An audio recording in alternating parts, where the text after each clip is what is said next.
Self-Interest and Social Order in Classical Liberalism by George H. Smith, part of the Essays of George H. Smith collection, published by Libertarianism.org and the Cato Institute. Political Philosophy and Justice.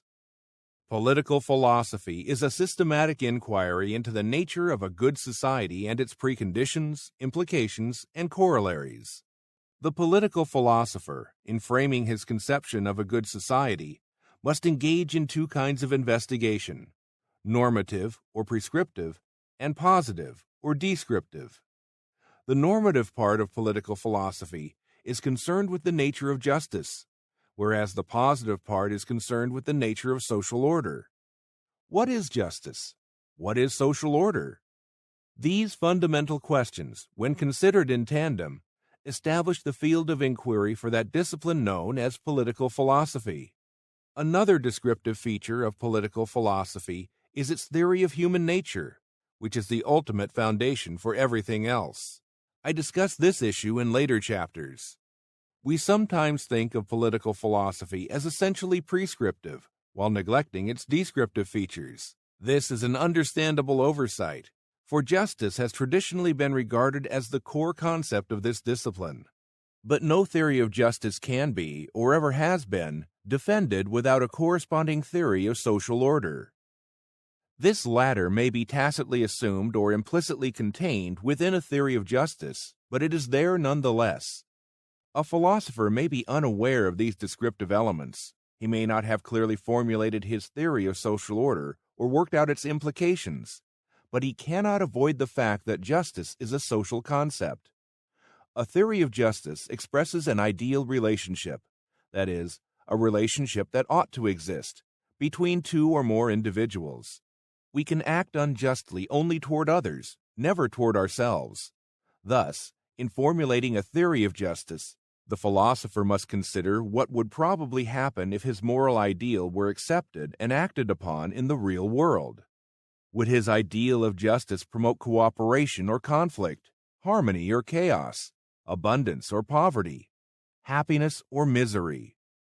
No philosopher, of course, will endorse the negative side of these dichotomies.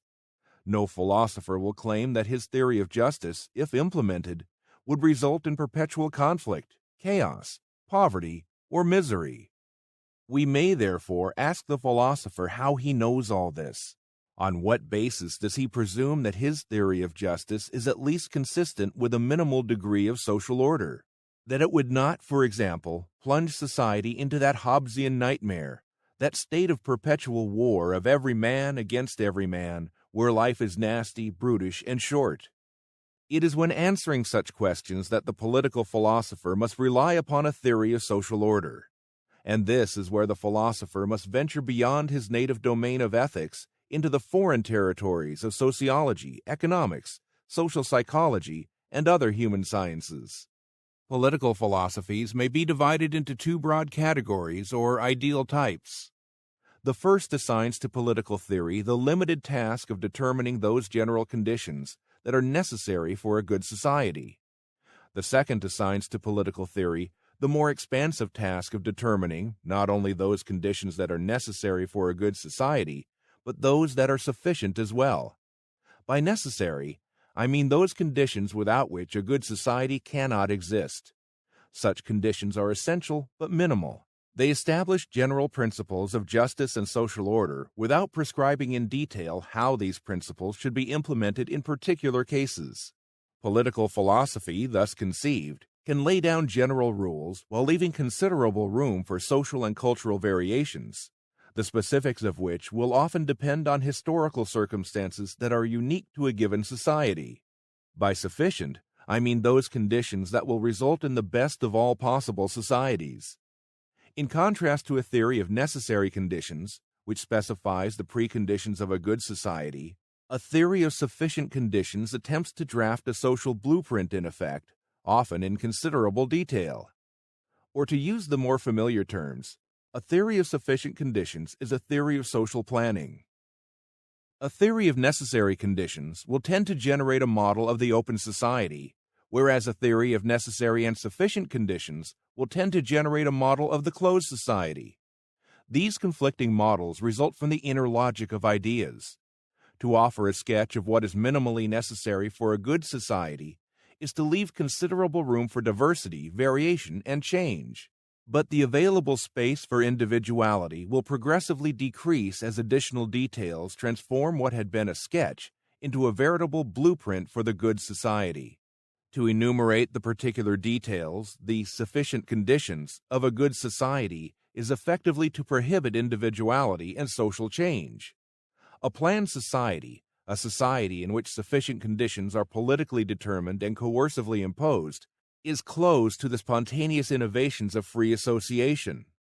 We see this in the utopian writings of Plato and his many admirers. A utopian society is a perfect society, one that has been carefully designed by a wise and beneficent lawgiver. Any deviation from perfection must necessarily be for the worse. So social change, which in this scheme is but another name for social degeneration, must be arrested at all costs. And this, in turn, requires the suppression of individuality. The individual's pursuit of happiness, that powerful and unpredictable agent of social change, must be subordinated for the sake of a good society, as specified in the utopian blueprint of sufficient conditions. The difference between these models of political philosophy is reflected historically in two different meanings of the word political. The Greek polis, from which our word political is derived, referred to many aspects of the ancient Greek city-state in addition to its government, to its religious, familial, and educational institutions, for example.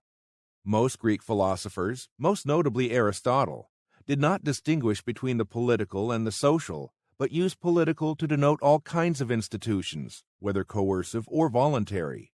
Thus, where Aristotle said that man is naturally a political animal, later Aristotelians would sometimes substitute social animal or social and political animal. The older, more expansive meaning of political, which included every kind of institution, tended to generate a theory of sufficient conditions. Over time, however, philosophers began to distinguish the political sphere of governmental coercion from the social sphere of voluntary interaction. It was during this development that philosophers adopted a more restrictive view of political philosophy as a theory of necessary conditions for a good society. The political sphere of coercion was now set apart from the social sphere of voluntary association, and it became a major task of political philosophy to establish a bright line between the two spheres. This was the perspective adopted by classical liberals. They agreed with John Milton's comment in Areopagitica, 1644. Here the great art lies, to discern in what the law is to bid restraint and punishment, and in what things persuasion only is to work. According to classical liberals, a theory of justice should define and delimit the proper sphere of government, the realm of legitimate coercion, in contradistinction to the social realm of voluntary interaction. A government should concern itself only with matters of justice, while leaving individuals free to pursue their own values in religious, economic, and personal affairs. This meant that the primary task of political philosophy, strictly speaking, is to determine the nature of a just society rather than a good society per se. Adam Smith clearly expressed this distinction in The Theory of Moral Sentiments, 1759, 6th edition, 1790, where he discussed that remarkable distinction between justice and all the other social virtues. The obligations of justice may be extorted by force, whereas the social virtues of beneficence, those affiliated with friendship, charity, generosity, and the like, should depend solely on advice and persuasion. Indeed, for equals to use force against one another in an effort to compel the observance of social virtues other than justice would be thought the highest degree of insolence and presumption. Justice, according to Smith, is necessary for the very existence of society. Even if people interacted for no reason other than personal gain, narrowly conceived, a society that enforces the rules of justice could function satisfactorily. But a just society is not necessarily the best possible society. The moral quality of a just society will depend on the voluntary social virtues, which Smith subsumed under the label beneficence, practiced by its members. Society may subsist among different men, as among different merchants, from a sense of utility, without any mutual love or affection. And though no man in it should owe any obligation, apart from justice, or be bound in gratitude to any other, it may still be upheld by a mercenary exchange of good offices according to an agreed valuation. Society may subsist, though not in the most comfortable state, without beneficence, but the prevalence of injustice must utterly destroy it. Beneficence is the ornament which embellishes, not the foundation which supports the building, and which it is, therefore, sufficient to recommend, but by no means necessary to impose. Justice, on the contrary, is the main pillar that upholds the whole edifice. If it is removed, the great, the immense fabric of human society must in a moment crumble into atoms. From this libertarian perspective, political philosophy is concerned with the nature of a good society only insofar as it establishes conditions that are necessary, but not sufficient, for a good society. Political philosophy addresses the nature of a just society. Whether the members of that society practice other moral virtues that render the society good, rather than merely tolerable, will depend on their voluntary decisions and actions. Those issues fall within the purview of ethics in the broadest sense. They are not matters of political philosophy per se. Having laid this groundwork, I will now address an obvious and common objection to the libertarian conception of a just society. How can justice be maintained in a society if most of its members lack the social virtues essential to a free society? If, for example, most people are looking for any opportunity to cheat or rob others, and are restrained only by the fear of legal punishment, then the foundation of social order will be precarious indeed. If we are free to make our own decisions in pursuit of our own interests, so long as we respect the equal rights of others, then why would we ever respect the moral autonomy of others, their rights, except incidentally, as when we deem voluntary interaction conducive to our own ends, or when we fear the legal consequences of aggression? Even if, as Adam Smith argued, a just society could exist without the social virtues of beneficence, what kind of society would it be? Would any reasonable person really want to live in that kind of society? Problems like these underlie most arguments in favor of a government that does more than enforce the rules of justice, a government that also promotes social virtues through education, vice laws, and so forth. Every libertarian knows those arguments, so I will not repeat them here. But we should understand how the traditional debates over self-interest have influenced this controversy. If, as Thomas Hobbes and some other philosophers maintained, self-interest is the sole motive of human action, then how can benevolence and other social virtues possibly rise in a free society in which the pursuit of self-interest is unfettered by laws that restrain immorality? What is the origin of our social passions, and to what extent can those passions hold our purely selfish inclinations in check? Why should we care about others unless their welfare is connected to our personal interests? Given human nature, is authentic benevolence even possible? If our natural disposition is to treat other people as means to our ends rather than as means in themselves, then how can a free and spontaneous social order possibly sustain itself? These and similar questions have occupied the attention of classical liberal philosophers for centuries. Indeed, entire books, such as Smith's The Theory of Moral Sentiments, were written to explain how the voluntary social virtues will arise in a free society, and how rational self-interest will actually strengthen the bonds of social order. Classical liberals tended to agree with John Milton, the Second Defense of the English People, 1654, that liberty is the best school of virtue and affords the strongest encouragement to the practice. Virtue cannot be coercively imposed, nor can it be acquired by eliminating all possible sources of vice. As Milton wrote in Areopagitica, 1644, "What wisdom can there be to choose, what continence to forbear, without the knowledge of evil?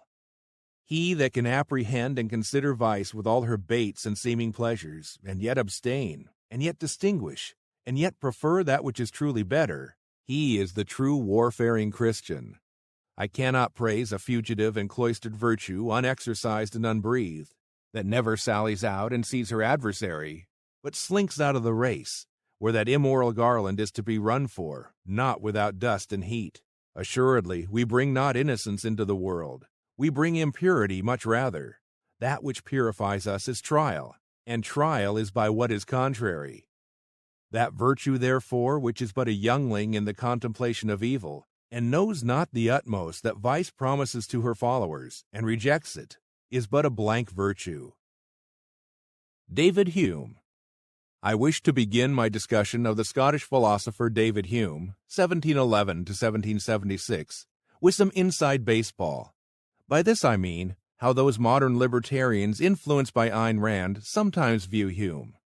Rand ranked Hume high on her list of intellectual villains, as we see in this passage from For the New Intellectual, The Philosophy of Ayn Rand, Random House 1961. When Hume declared that he saw objects moving about, but never saw such a thing as causality, it was the voice of Attila that men were hearing.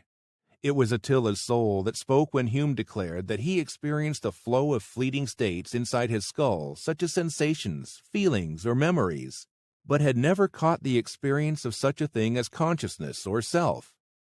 When Hume declared that the apparent existence of an object did not guarantee that it would not vanish spontaneously next moment, and the sunrise of today did not prove that the sun would rise tomorrow, when he declared that philosophical speculation was a game, like chess or hunting, of no significance whatever to the practical course of human existence, since reason proved that existence was unintelligible and only the ignorant maintained the illusion of knowledge. All of this accompanied by vehement opposition to the mysticism of the witch doctor and by protestations of loyalty to reason and science. What men were hearing was the manifesto of a philosophical move that can be designated only as Attilaism. Although I would not associate Hume's epistemology with Rand's literary ideal type of Attila, and though I might disagree with Rand's characterization in other respects, I share her low estimation of Hume's theory of knowledge, which I regard as quite crude, as when Hume treats ideas as nothing more than faint images of impressions, i.e. perceptions. Although Hume's theory is sometimes represented as a continuation of Lockean empiricism, John Locke's careful analysis of abstractions in An Essay Concerning Human Understanding, 1690, which resembles Rand's approach in some respects, is far superior to anything found in Hume. For Rand, a theory of knowledge is the sine qua non of a philosophy, the foundation that will profoundly affect one's theory of ethics, politics, and so forth. Consequently, those libertarians who accept Rand's approach tend to dismiss Hume out of hand, as if nothing he wrote could be of value.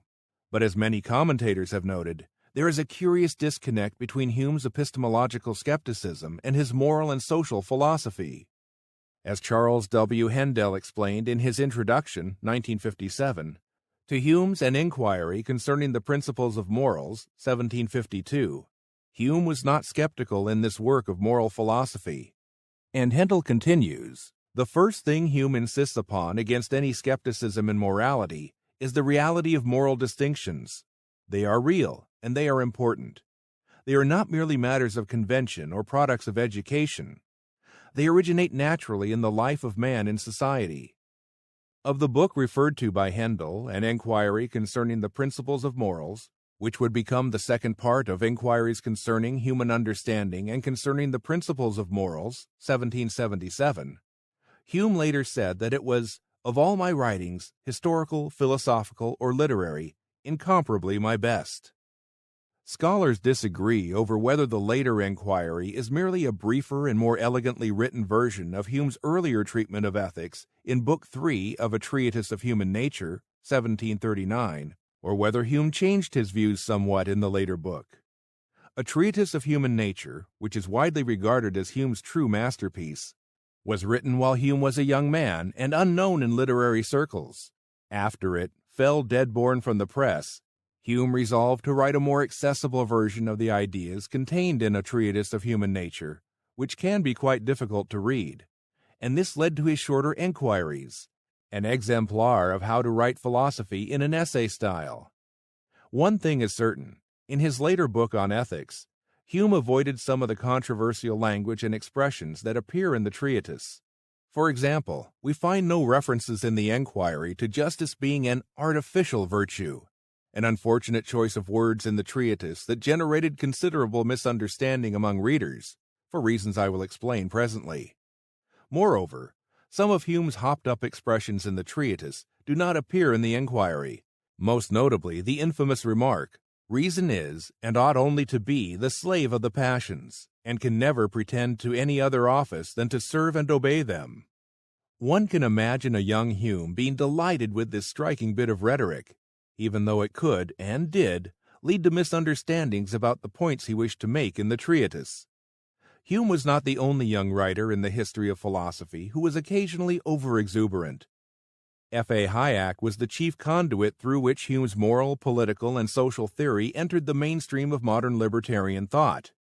In his article, The Legal and Political Philosophy of David Hume, originally presented as a lecture at the University of Freiburg on July 18, 1963, Hayek bemoaned the fact that Hume's legal and political philosophy had been curiously neglected. In addition to being one of the founders of economic theory and the greatest British legal philosopher before Bentham, Hume gives us probably the only comprehensive statement of the legal and political philosophy which later became known as Classical Liberalism. Although I think Hayek sometimes cast Hume's ideas in a more favorable light than they warrant, his article remains essential reading for libertarians who want to understand Hume's contributions to classical liberalism.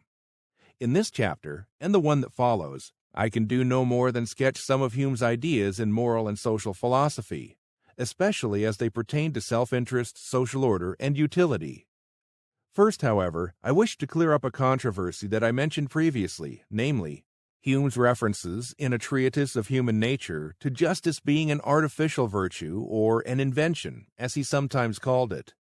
This language, which Hume later abandoned, provoked a good deal of criticism from his contemporaries, who claimed that Hume was attempting to overthrow a natural law ethics in favor of moral subjectivism. But even in the treatise, Hume made it clear that he had no such intention.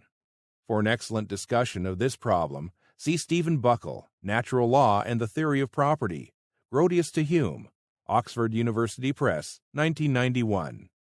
As Hume wrote in a treatise of human nature, "To avoid giving offense, I must here observe that when I deny justice to be a natural virtue, I make use of the word natural only as opposed to artificial. In another sense of the word, as no principle of the human mind is more natural than a sense of virtue, so no virtue is more natural than justice. Mankind is an inventive species, and where an invention is obvious and absolutely necessary, it may as properly be said to be natural as anything that proceeds immediately from original principles, without the intervention of thought or reflection. Though the rules of justice be artificial, they are not arbitrary, nor is the expression improper to call them laws of nature. If by natural we understand what is common to any species, or even if we confine it to mean what is inseparable from the species, justice, according to Hume, is not a natural sentiment of human beings, such as the affection that a mother feels for her child, nor is it an eternal truth discernible by reason alone, independent of experience. Rather, justice is a social phenomenon, one that emerges over time as people reflect on how they benefit from social interaction and how those benefits can be preserved. To say that the rules of justice are not arbitrary is to say that they cannot be altered or abolished by human will or decree, a crucial tenet of the natural law tradition. People come to value justice as essential to society because it is, in fact, essential to society. We come to formulate the rules of justice after sufficient experience and reflection teach us their role in preserving social order. Thus, in referring to the rules of justice as conventions, Hume meant that they must be discovered over time, through the trial and error of circumstances, as experience reveals their usefulness or utility. The rules of justice cannot be deduced from axiomatic premises by reason alone. They depend on experience and on our analysis of that experience, which teaches us the indispensable role that justice plays in maintaining social order. In order to appreciate what Hume was getting at, we need to know something about the tradition he opposed. There were two broad currents in British moral philosophy during the 18th century. One, as I explained in an essay on Anthony Ashley Cooper, 1671 to 1713, the 3rd Earl of Shaftesbury, is sentimentalism, so called because of its focus on the role played by human sentiments, feelings, emotions, etc., in human action. a role that must be appreciated if we are to understand why humans behave as they do and how social cooperation comes about. The second current is commonly called moral rationalism, so called because of its claim that justice and other moral principles can be derived and justified by reason alone. Moral rationalism was the target of Hume's critical analysis of reason in moral philosophy and of his celebrated is-ought dichotomy. Moral rationalists, said Hume, defend an abstract theory of morals and pretend to found everything on reason, while ignoring the role of sentiments and passions in the evolution of institutions such as property. According to moral rationalism, our notions of virtue and vice, right and wrong, justice and injustice, have their origin in reason alone, in the same way that our scientific and mathematical notions originate in reason. Our practical knowledge of ethics, like the theoretical knowledge of mathematics, can be logically demonstrated according to rationalists. Both are based on the eternal and unalterable relations of their respective subject matters. Moral obligation, in this view, is a species of rational obligation. Just as we are constrained to accept mathematical propositions when their truth becomes evident to the mind, so we are similarly constrained to accept ethical prescriptions. The approach to which Hume objected is found in the writings of Samuel Clarke, a well-known philosopher and theologian of the time. Another rationalist was William Wollaston, an influential 18th century philosopher specifically mentioned by Hume. According to Clarke, Discourse upon Natural Religion, 1706, there is a rule of equity stating that we so deal with every man as in like circumstances we could reasonably expect he should deal with us. The human understanding naturally submits to a demonstrated truth. It is not a matter of will, for example, whether we believe that twice 2 equals 4. Once we clearly understand what numbers mean and how they are related mathematically, we have no choice but to accept the proposition 2 plus 2 equals 4 as necessarily true. Similarly, once we understand the nature of human beings and their social relationships, we have no choice but to accept the truth of basic moral propositions, such as the rule of equity. Quoting Clarke, "For as the addition of certain numbers necessarily produces a certain sum, so in moral matters there are certain necessary and unalterable respects or relations of things which have not their original from arbitrary or positive constitution, but are of eternal necessity in their own nature." The following argument by Clarke was typical of moral rationalists. The reason which obliges every man in practice so to deal always with another, as he would reasonably expect that others should in like circumstances deal with him, is the very same as that which forces him in speculation to affirm that if one line or number be equal to another, that other is reciprocally equal to it. Iniquity is the very same in action as falsity or contradiction in theory, and the same cause which makes one absurd makes the other unreasonable. Whatever relation or proportion one man in any case bears to another, the same that other, when put in like circumstances, bears to him. Whatever I judge reasonable or unreasonable for another to do for me, by the same judgment, I declare reasonable or unreasonable that I in the like case should do for him. And to deny this in either word or action is as if a man should contend that, though 2 and 3 are equal to 5, yet 5 are not equal to 2 and 3. It was in reaction to his kind of hyper-rationalism that the sentimentalists, such as Shaftesbury, Hume, and Adam Smith, proposed an alternate psychological and sociological theory of justice, one that took into account the role of human passions in the genesis of moral principles and social institutions, such as private property. I will examine this approach as developed by Hume in the next chapter. David Hume on justice. Why is society advantageous to man? Because, said David Hume, we require for our survival and well-being many things that we cannot easily, if at all, provide for ourselves, but that require the cooperation of others. 3 factors are primarily responsible for the benefits of social cooperation. First, the division of labor increases the productive capacity of society beyond that which could be achieved separately by its members. Second, specialization enables us to improve our skills beyond what would be possible in a solitary state. Third, society provides a remedy in times of emergency, as when illness or a natural disaster leaves us destitute. In society, Such emergencies will bring friends and family to our aid, whereas they would probably cause our death in a solitary condition. Society, therefore, helps us in three basic ways. First, it combines and coordinates the labor of many people, and thereby increases our own economic power. Second, it enhances our personal abilities by permitting us to concentrate on a specialized area. Third, it vastly improves our security by providing various sources of support and assistance during emergencies. 'Tis by this additional force, ability, and security that society becomes advantageous. The mere existence of these benefits is not enough, however. People must become aware of why they are advantageous if these benefits are to be sustained in the long run. And this knowledge could not have been attained through reason alone. Why? Because the beneficial consequences of social cooperation are remote and obscure, rather than immediately obvious. So how is this knowledge first acquired? Here, Hume pointed to that natural appetite betwixt the sexes as the preeminent cause of the habit of social cooperation.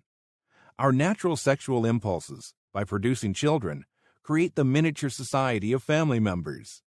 The parents are stronger than their offspring, and so are able to enforce their wills. But they also have a natural affection for their children, which causes them to moderate their power.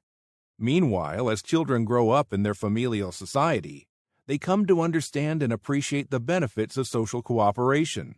They acquire the social habits, skills, and temperament that will render them fit to cooperate with strangers and others beyond their immediate family.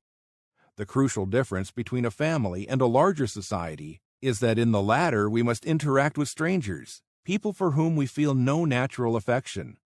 Hence, our natural benevolence toward family and friends cannot count for the sentiment of justice, which requires impartiality above all else. Justice does not allow favoritism. It does not permit us to treat people we like differently from people we dislike. This is why our natural feelings of benevolence cannot account for the impartial sentiment of justice. Benevolence is always partial, causing us to favor some people over others. How then can we explain the social evolution of justice? How can we account for this disinterested sentiment, given that man's natural social sentiments are biased in favor of himself and his inner circle of family and friends? It was while addressing this question that Hume mentioned three kinds of goods that are possessed by human beings: the internal satisfaction of our minds, such as happiness; the external advantages of our body, such as health; and the material possessions we have acquired through industry and good fortune. The first category of goods, those pertaining to internal satisfaction, cannot be taken from us.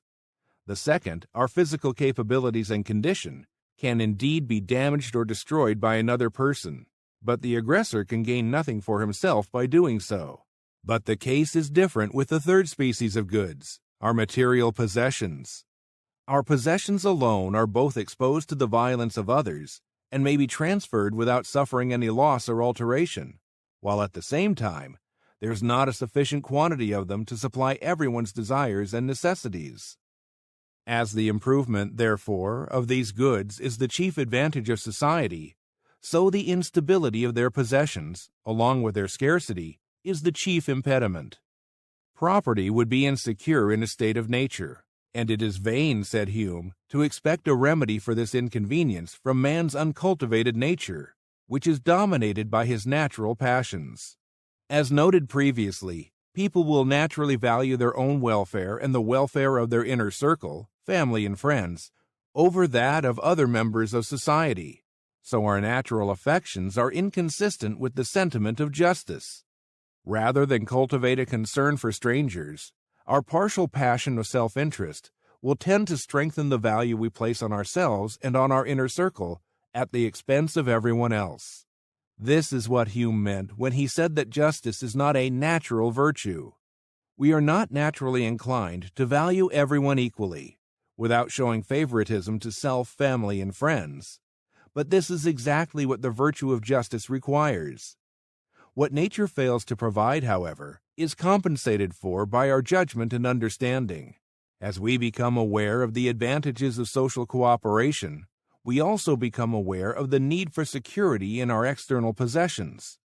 This can be done after no other manner than by a convention entered into by all members of society to bestow stability on the possession of these external goods, and leave everyone in the peaceable enjoyment of what he may acquire by his fortune and industry. By this means, everyone knows what he may safely possess, and the passions are restrained in their partial and contradictory motions. Nor is such a restraint contrary to these passions, for if so, it could never be entered into nor maintained, but it is only contrary to their heedless and impetuous movement.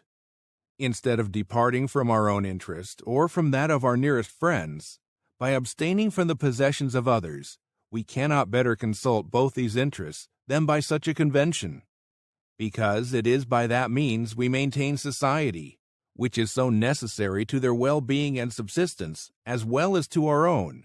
Hume stressed that the convention of respecting property rights does not arise from a contract among members of society. Rather, it arises from a sense of common interest that induces people to regulate their conduct by certain rules. I observe that it is in my interest to respect the property rights of another person, provided he respects mine, and he is also aware of the advantage to be gained from this reciprocity. Therefore, as we each become aware of the advantages of reciprocity, we adjust our behavior accordingly, without ever consulting each other or making an explicit pact wherein we exchange promises. There is, Hume conceded, a kind of agreement involved in this social convention, but it does not involve mutual promises. My actions are taken with a view to your actions and are predicated on the expectation that you will behave in a certain way, but I never promise you that I will act in a certain manner, nor do you promise me. Hume compared this situation to two men rowing a boat. Each man exerts labor on the supposition that the other will do likewise, and each adjusts his movements to the movements of the other. But all of this occurs without an exchange of promises or an explicit agreement between the two men. The cooperation is spontaneous and implicitly understood, not planned in advance and expressed in promises or a contract. Property rights, therefore, arise over time, as people become sensible of the needs for security, and as they become aware that this security can best be achieved by respecting the property rights of everyone in society. And this occurs without any exchange of promises. The institution of property is largely a spontaneous product of self-interested behavior. No ancient lawgiver, such as Moses or Lycurgus or Solon, figured out the advantages of private property and bestowed the necessary laws for protecting them on the rest of humanity.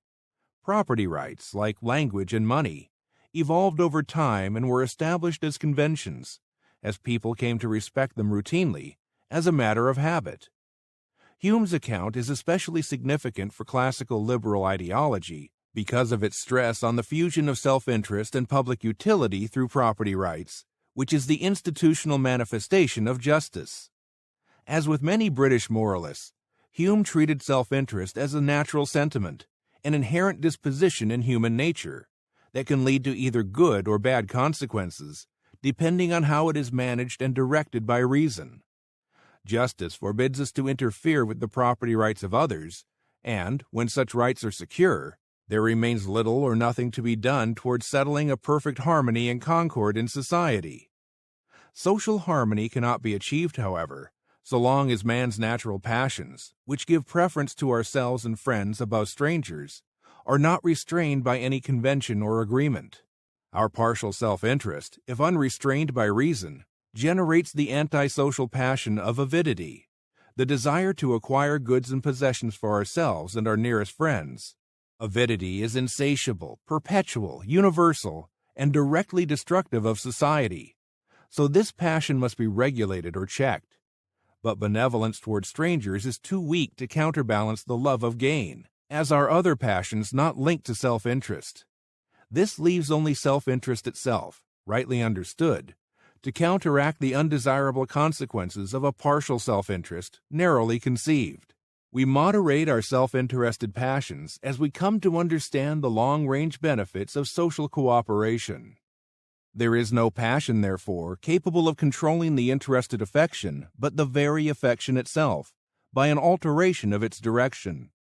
Now this alteration must necessarily take place upon the least reflection, since 'tis evident that the passion is very much satisfied by its restraint than by its liberty, and that by preserving society, we make much greater advances in the acquiring possessions than by running into the solitary and forlorn conditions which must follow upon violence and an universal license.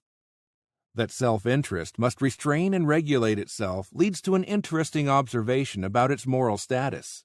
Whether self-interest be deemed virtuous or vicious has no bearing whatever on the origin of society, according to Hume. Whether we view man's social nature as arising from his virtues or vices does not alter the fact that the self-interested passions are too strong to be checked by anything other than themselves. The key issue, therefore, does not concern the goodness or wickedness of human nature, but the degrees of man's sagacity or folly. The self-interested passion of avidity restrains itself by the establishment of property rights, a rule for the stability of possessions. Nothing is more simple and obvious than the need for this rule. Every parent understands its role in maintaining peace among his children, and it will quickly improve as the society becomes larger. Hume, therefore, dismissed the possibility that men could long remain in that savage condition which precedes society. On the contrary, his very first state and situation may justly be esteemed social.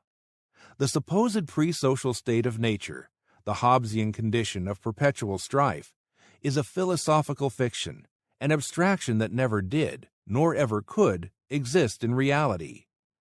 It is a hypothetical model concocted by philosophers in which the two principal parts of human nature, the affections and the understanding, are mentally separated, and the former considered in isolation from the latter. To imagine human beings as being driven solely by their affections, without any direction from their understanding, is necessarily to incapacitate them for social life.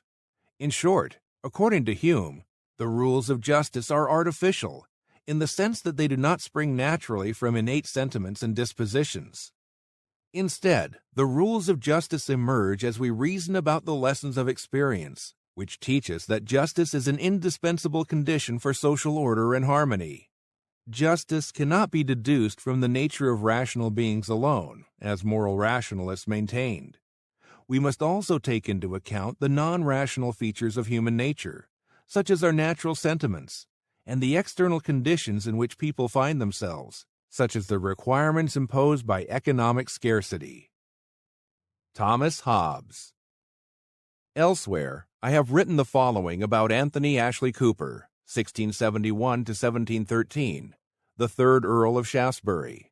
He was especially critical of a doctrine known as psychological egoism, which insisted that all human actions are necessarily self-interested.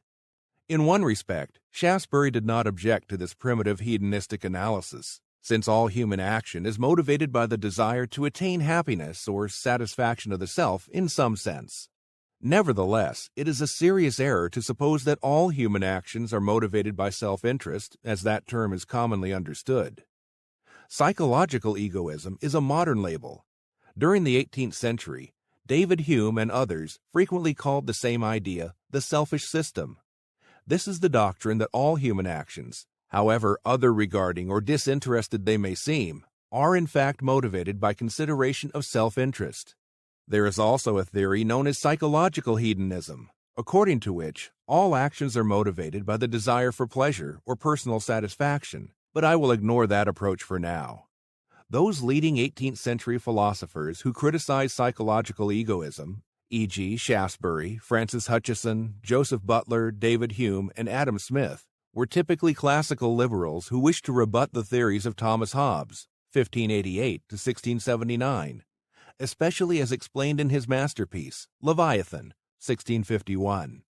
Hobbes, according to his liberal critics, had parlayed psychological egoism into a defense of absolute sovereignty, along with the corollary doctrine that individuals must surrender their rights and obey an absolute government unconditionally in order to maintain social order. Thus, by attacking psychological egoism, Hobbes's critics hoped to undermine his defense of absolutism at its root. So what is the relationship between psychological egoism and political absolutism? I will consider this issue presently, but first I should call attention to a possible glitch. According to some modern Hobbesian scholars, Hobbes was not a psychological egoist at all. Contrary to the many critics who linked him to the selfish system, Hobbes did not in fact believe that every motive can ultimately be reduced to self-interest. An able defender of this interpretation was the moral philosopher Bernard Goethe. In his introduction to Man and Citizen, translations of two earlier works by Hobbes, De Homine and De Cive, published in 1972 by Anchor Books, Goethe argued that the Hobbesian approach is not psychological egoism. Rather, Hobbes merely argued that other regarding motives, such as benevolence, play a minor role in human affairs. Their influence is limited and cannot be used as a foundation upon which to build a state.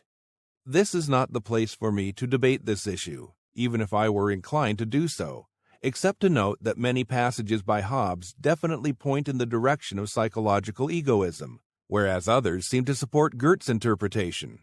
Suffice it to say that Hobbes, who was a bear for consistency in philosophical reasoning, did not always practice what he preached. In the final analysis, it doesn't matter much if Hobbes was a strict psychological egoist, for the essential points made by his liberal critics would still apply either way. His psychological theories were quite crude in any case, even by 17th century standards, and they sometimes gave the appearance of having been concocted ad hoc, as a rationale for vesting absolute power in a state. Now, let's take a look at some of the ideas defended by Hobbes that so alarmed his liberal critics and caused them to criticize psychological egoism, sometimes in considerable detail. In Deceive the Citizen, 1642, Hobbes denied the common maxim that man is naturally a social animal. Man does not desire social interaction for its own sake, i.e., because such interaction is inherently desirable or pleasurable, but because of the personal advantages he hopes to acquire. These gains are both material and psychological. In addition to the desire to profit from commerce and the like, which is motivated largely by our jealousy toward those who possess more than we do, social interaction also caters to our vanity, as we revel in the attention, praise, and esteem we receive from others. Hobbes's cynical view of human nature is painfully evident throughout his writings, and to reinforce and illustrate the cynicism, Hobbes sometimes invited readers to imagine themselves in certain situations. Suppose you are at a social gathering. Your primary reason for participating in a conversation will be to get something from others or to puff yourself up. You will hope to receive some honor or profit from it. You may, for example, attempt to stand out by telling a funny story, often at the expense of someone else. Friends who are not present may have their whole life, sayings, and actions examined, judged, condemned. Even participants who leave the gathering early may be the butt of sarcasm and ridicule, and all this for no reason other than to amuse their supposed friends. And these are indeed the true delights of society, according to Hobbes. Hobbes was a witty fellow, but however humorous these and similar observations may be, it would be a mistake to dismiss them as mere witticisms. When Hobbes talked about the vanity inherent in human nature, he was making a serious point with serious implications. As he put it, all society, i.e., all social interactions, therefore, is either for gain or for glory. That is, not so much for love of our fellows as for the love of ourselves. But no society can subsist if these selfish motives are permitted to operate unchecked.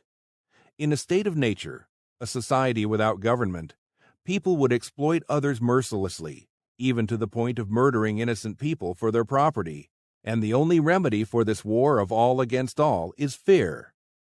People will naturally pursue any goals that they regard as conducive to their own good, however much their selfish actions may harm others. Only fear, a counteracting self-interested motive, can persuade people to change the direction of their normal self-interested actions.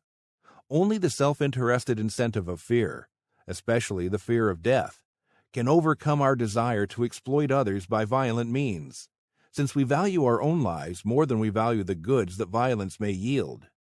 This is the basic rationale for a government with absolute power.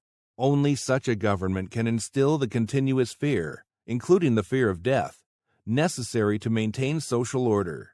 There are no other sentiments or dispositions, such as benevolence, sympathy, or regard for justice, that can possibly override our selfish proclivities and sustain a voluntary social order. Thus, an absolute government, one that enforces unwavering obedience by instilling perpetual fear among its citizens, is a necessary precondition of social order and internal peace. Hobbes expanded on this theme in Leviathan. The following passage from chapter 13 is typical. After asserting that men are roughly equal in their physical and mental abilities, such that a single person, no matter how strong or smart, always has something to fear from others, Hobbes continued, "From this equality of ability ariseth equality of hope in the attaining of our ends. And therefore, if any two men desire the same thing, which nevertheless they cannot both enjoy, they become enemies, and in the way to their end, which is principally their own conservation, and sometimes their delectation only, endeavor to destroy or subdue one another. And from hence it comes to pass, that where an invader hath no more to fear than in other man's single power, if one plant, sow, build, or possess a convenient seat, others may probably be expected to come prepared with forces united, to dispossess and deprive him not only of the fruit of his labor, but also of his life or liberty. And the invader again is in the like danger of another." A little later in the same chapter, Hobbes identified a psychological factor that supposedly will cause conflict with our fellows unless we are all rendered afraid by a supervening power. We want others to value us as much as we value ourselves, and when they don't, we get offended and angry, emotions that will lead to violent conflict and even to murder. This argument, though full of obvious holes, Hobbes presented with his typical self-assurance, as if he were making a profound and airtight point. Contrary to many modern philosophers, I have a rather low opinion of Hobbes's philosophical arguments and his supposed rigor. Again, men have no pleasure, but on the contrary a great deal of grief, in keeping company, where there is no power able to overawe them all. For every man looketh that his companion should value him at the same rate he sets upon himself, and upon all signs of contempt or undervaluing naturally endeavors, as far as he dares, which amongst them that have no common power to keep them quiet, is far enough to make them destroy each other, to extort a greater value from his contemners by dommage, i.e. injury, and from others by the example.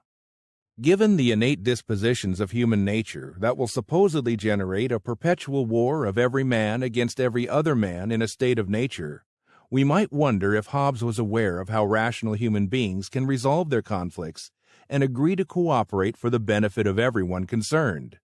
Well, Hobbes was well aware of this possibility, and he discussed the fundamental principles of social order in chapters 14 and 15 of Leviathan. His second fundamental law of nature — by laws of nature Hobbes meant normative principles that will further peace and social order — reads as follows. From this first fundamental law of nature, by which men are commanded to endeavor peace, is derived this second law, that a man be willing, when others are so too, as far forth, as for peace and defense of himself, he shall think it necessary, to lay down the right of all things in a state of nature, and be contented with so much liberty against other men, as he would allow other men against himself, if other men will not lay down their right as well as he. Then there is no reason for any one to divest himself of his, for that would be to expose himself to prey. This brings us to the Hobbesian version of the social contract. I cannot adequately cover this complicated notion here, but I will mention a few points that relate to Hobbes's defense of absolutism. The first point may seem to split hairs, but it is important to an understanding of Hobbes's theory. To refer to a social contract may be a bit misleading when speaking of Hobbes. More precise is the term social covenant.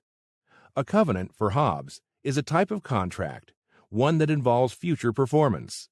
A contract is the mutual transferring of rights. For example, if I sell you my car for $5,000, I agree to transfer the legal right or title to my car in exchange for the legal right to your money. This exchange of rights is the essence of contract. But there are different kinds of contract. Suppose I deliver my car with the understanding you will pay me after 3 months.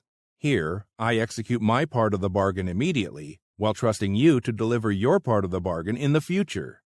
Hobbes called this kind of contract a contract that involves a future performance by at least one of the parties, a covenant or pact.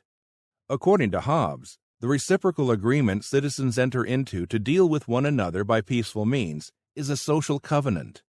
It is a covenant wherein Citizens rely on the future performance of other citizens. Such covenants involve serious and ultimately fatal problems if made in a state of nature, because motivated by self-interest. The person who has not yet fulfilled his side of the agreement will almost always renege on his promise. Hobbes seemed blissfully unaware of the power of unwritten customs and social sanctions that do not involve a government. Without a government to compel the future performance of other parties, it would be irrational for a person to enter into covenants at all, because his trust in the other party is bound to prove unwarranted. Indeed, according to Hobbes, covenants made in a state of nature are not even morally binding. Only the fear of governmental punishment for violating a covenant can make covenants rational and therefore morally binding. This is the basic reasoning behind the Hobbesian defense of absolute government.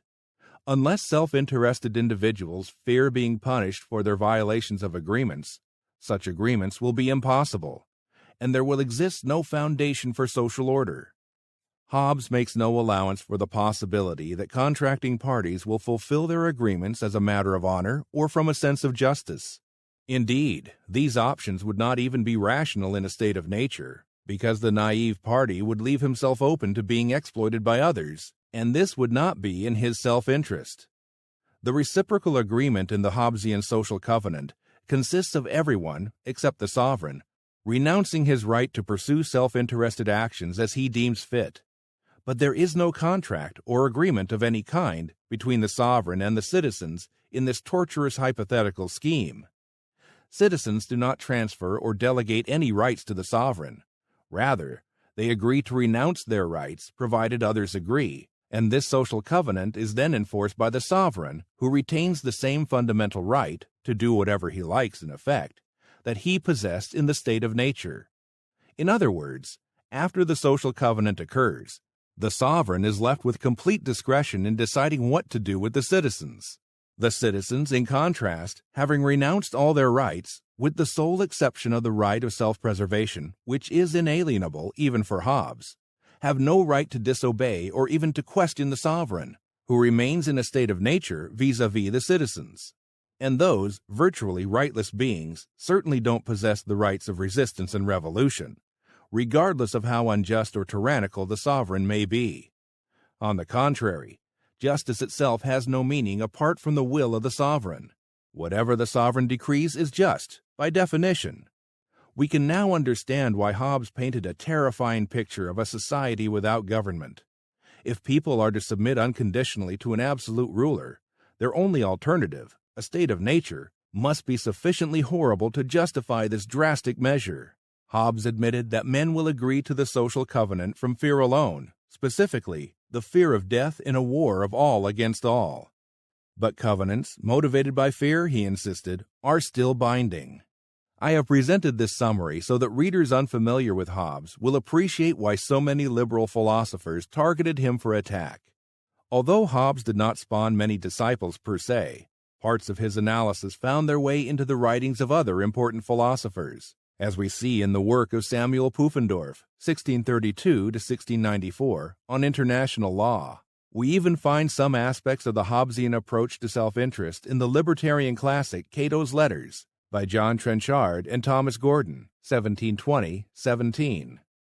Some key Hobbesian ideas influenced later sociological thinking, as we see in the work of Ferdinand Tönnies, 1855 to 1936. And Hobbesian elements are evident in some modern economic theories. Those economists who invoke Hobbes frequently show little understanding of his ideas.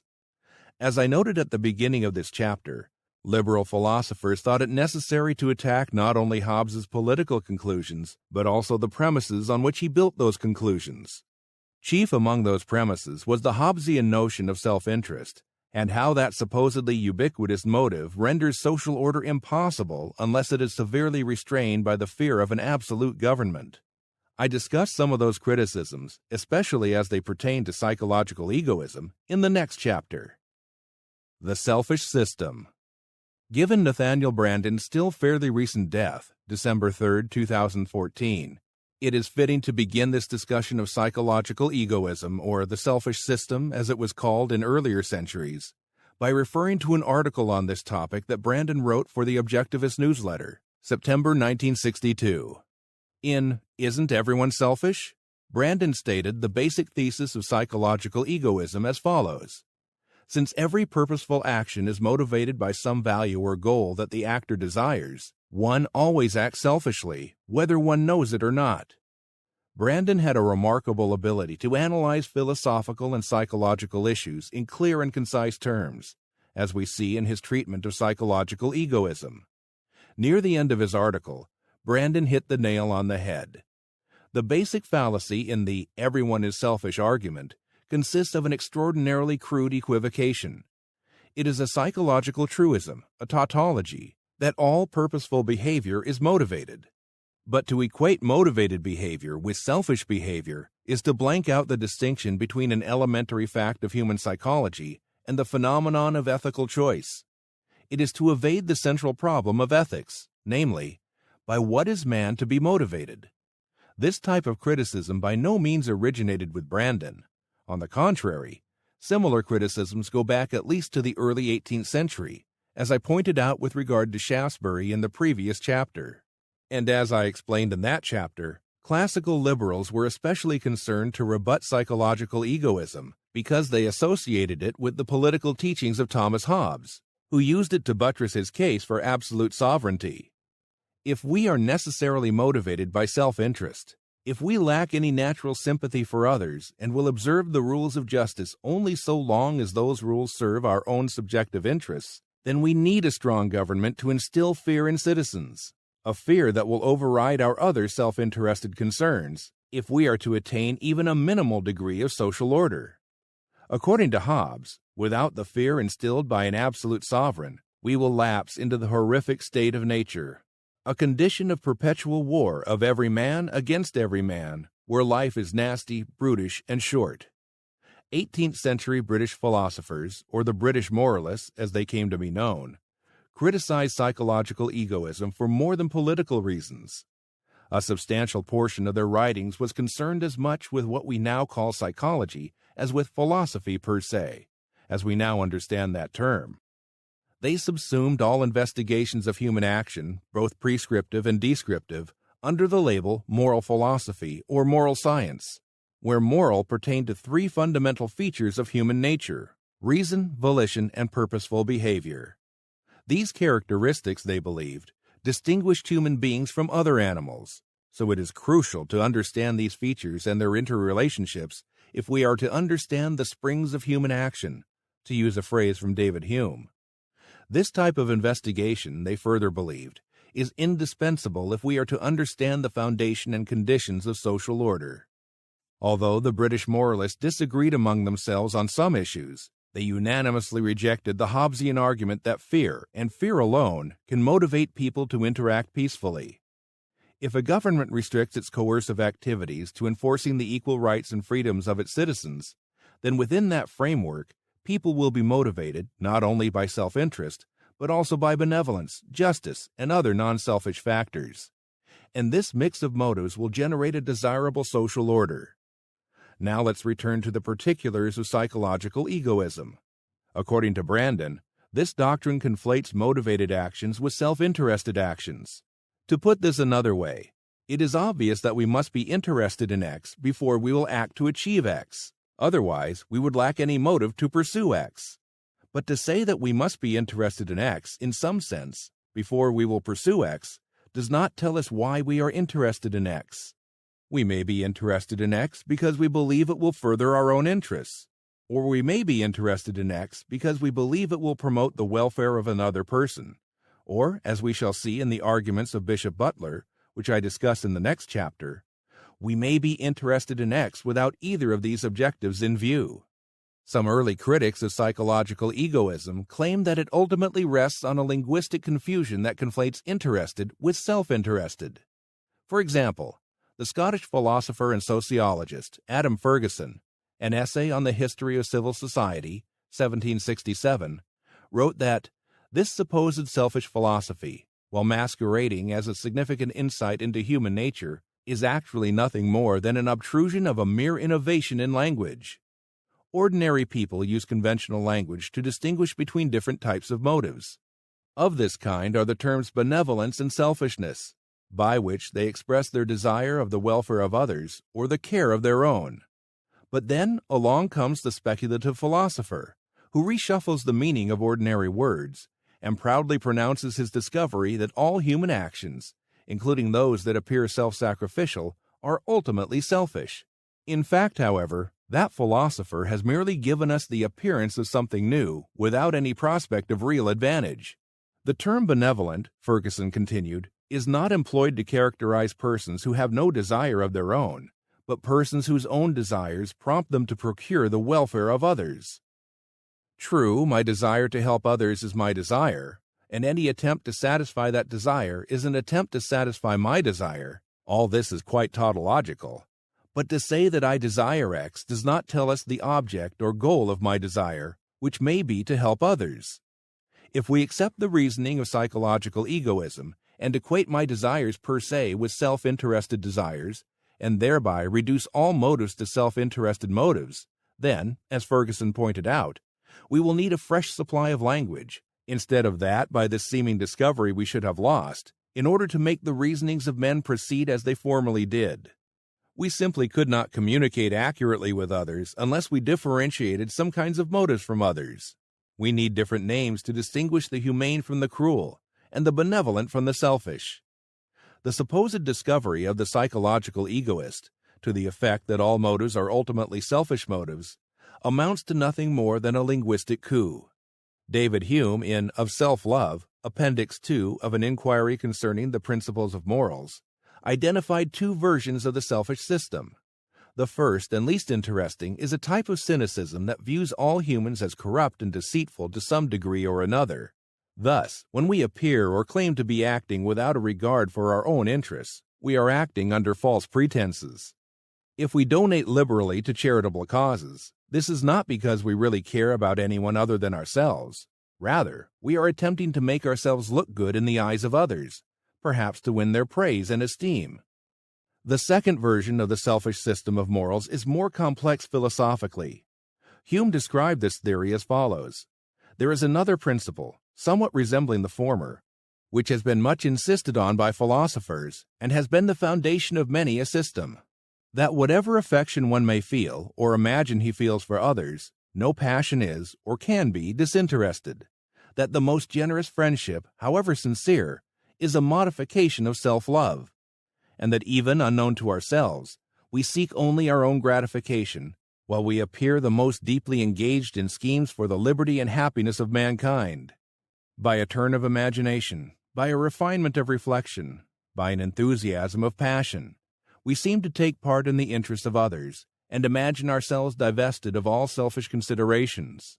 But at bottom, the most generous patriot and most niggardly miser, the bravest hero and most abject coward, have, in every action, an equal regard of their own happiness and welfare. This version of psychological egoism does not deny that people sincerely believe that they are acting benevolently, without regard for their own interests. It does not dismiss all such claims as deceitful, self-serving pretense. Rather, it resorts to a psychological chemistry that, by analyzing other regarding motives into their true elements, teaches us that every action can be reduced to self-interest. A concern for oneself is the ubiquitous motive that has been twisted and molded by a particular turn of imagination into a variety of appearances. This is the type of psychological egoism that was commonly attributed to Hobbes, as when he defined pity as fear for oneself at the sight of another's distress. No matter how disinterested or other regarding our passions may seem to be, the philosophical chemist, through a rigorous analysis of our passions and motives, is able to uncover their true foundation in self-interest. Hume gave several interesting objections to this kind of analysis. Our distinctions between other regarding dispositions, such as benevolence and generosity, and our selfish passions are based on common language and observation, so they have a strong presumption in their favor. This presumption can be defeated only if some hypothesis is presented which, by penetrating deeper into human nature, is able to prove how our other regarding passions are nothing but modifications of our selfish passions. But all such demonstrations have hitherto proved fruitless, having been refuted many times by earlier philosophers. Although Hume did not mention Hobbes in this context, it was commonly and correctly said that Hobbes achieved his resolution of all motives into self-interested motives through arbitrary definitions. Given the repeated failures of the philosophical chemistry discussed by Hume, why did this enterprise prove so attractive to philosophers? Hume suggested that love of simplicity was largely to blame. Here, Hume was thinking of the Newtonian system, or the Galilean system in Hobbes' case, which had been able to explain diverse natural phenomena in terms of a few basic principles. But according to Hume, this method of simplification, though indispensable in physics, should not be applied uncritically to human action. When exploring human passions, our personal experiences of those passions are likely to yield the most reliable results, and any attempt to reduce all the various emotions to a perfect simplicity is bound to lead us astray. When a philosopher attempts to explain emotions by referring to some very intricate and refined theory, we have good reason to be extremely on our guard against so fallacious an hypothesis. After these preliminary methodological remarks, Hume proceeded to consider the possibility that humans can act from a disinterested benevolence. His points are essentially a summary of the ideas of Bishop Butler, a philosopher and theologian whom Hume admired and whose highly influential treatment of psychological egoism, and human motives generally, was the gold standard for the British moralists. I explore the psychological theories of that remarkable philosopher in the next chapter. Joseph Butler. Joseph Butler, 1692 to 1752, better known as Bishop Butler, was born into a Presbyterian family in Wantage, in the county of Berkshire, England. He enrolled in one of the many dissenting academies, private institutions that provided a university education for Protestant dissenters from the established Church of England, and remained there until age 23. Around that time, in 1715, Butler converted to the Anglican faith and entered Oriel College, Oxford, to study for holy orders. He found the intellectual life at Oxford stifling. "Our people here," he wrote to the Newtonian philosopher Samuel Clarke, "never had any doubt in their lives concerning a received opinion, so that I cannot mention a difficulty to them." But he stuck it out and graduated in 1718. Not long afterward, he was ordained deacon, then priest, and was appointed preacher at the Rolls Chapel in London. Butler was consecrated Bishop of Bristol in 1738. It was while preaching at the Rolls Chapel that Butler delivered his 15 sermons on human nature, which were published in 1726. A second edition followed in 1729. It is in these sermons that we find Butler's celebrated refutation of psychological egoism. See the previous chapter for an explanation of this doctrine. Although Butler was not a classical liberal, his extensive exploration of the relationship between self-love and benevolence influenced many 18th-century liberal philosophers. A case in point is David Hume, who, despite his religious skepticism, admired Butler, and not only for his sermons. Hume also respected Butler's Analogy of Religion, 1736, the most famous critique of deism ever written from a Christian perspective.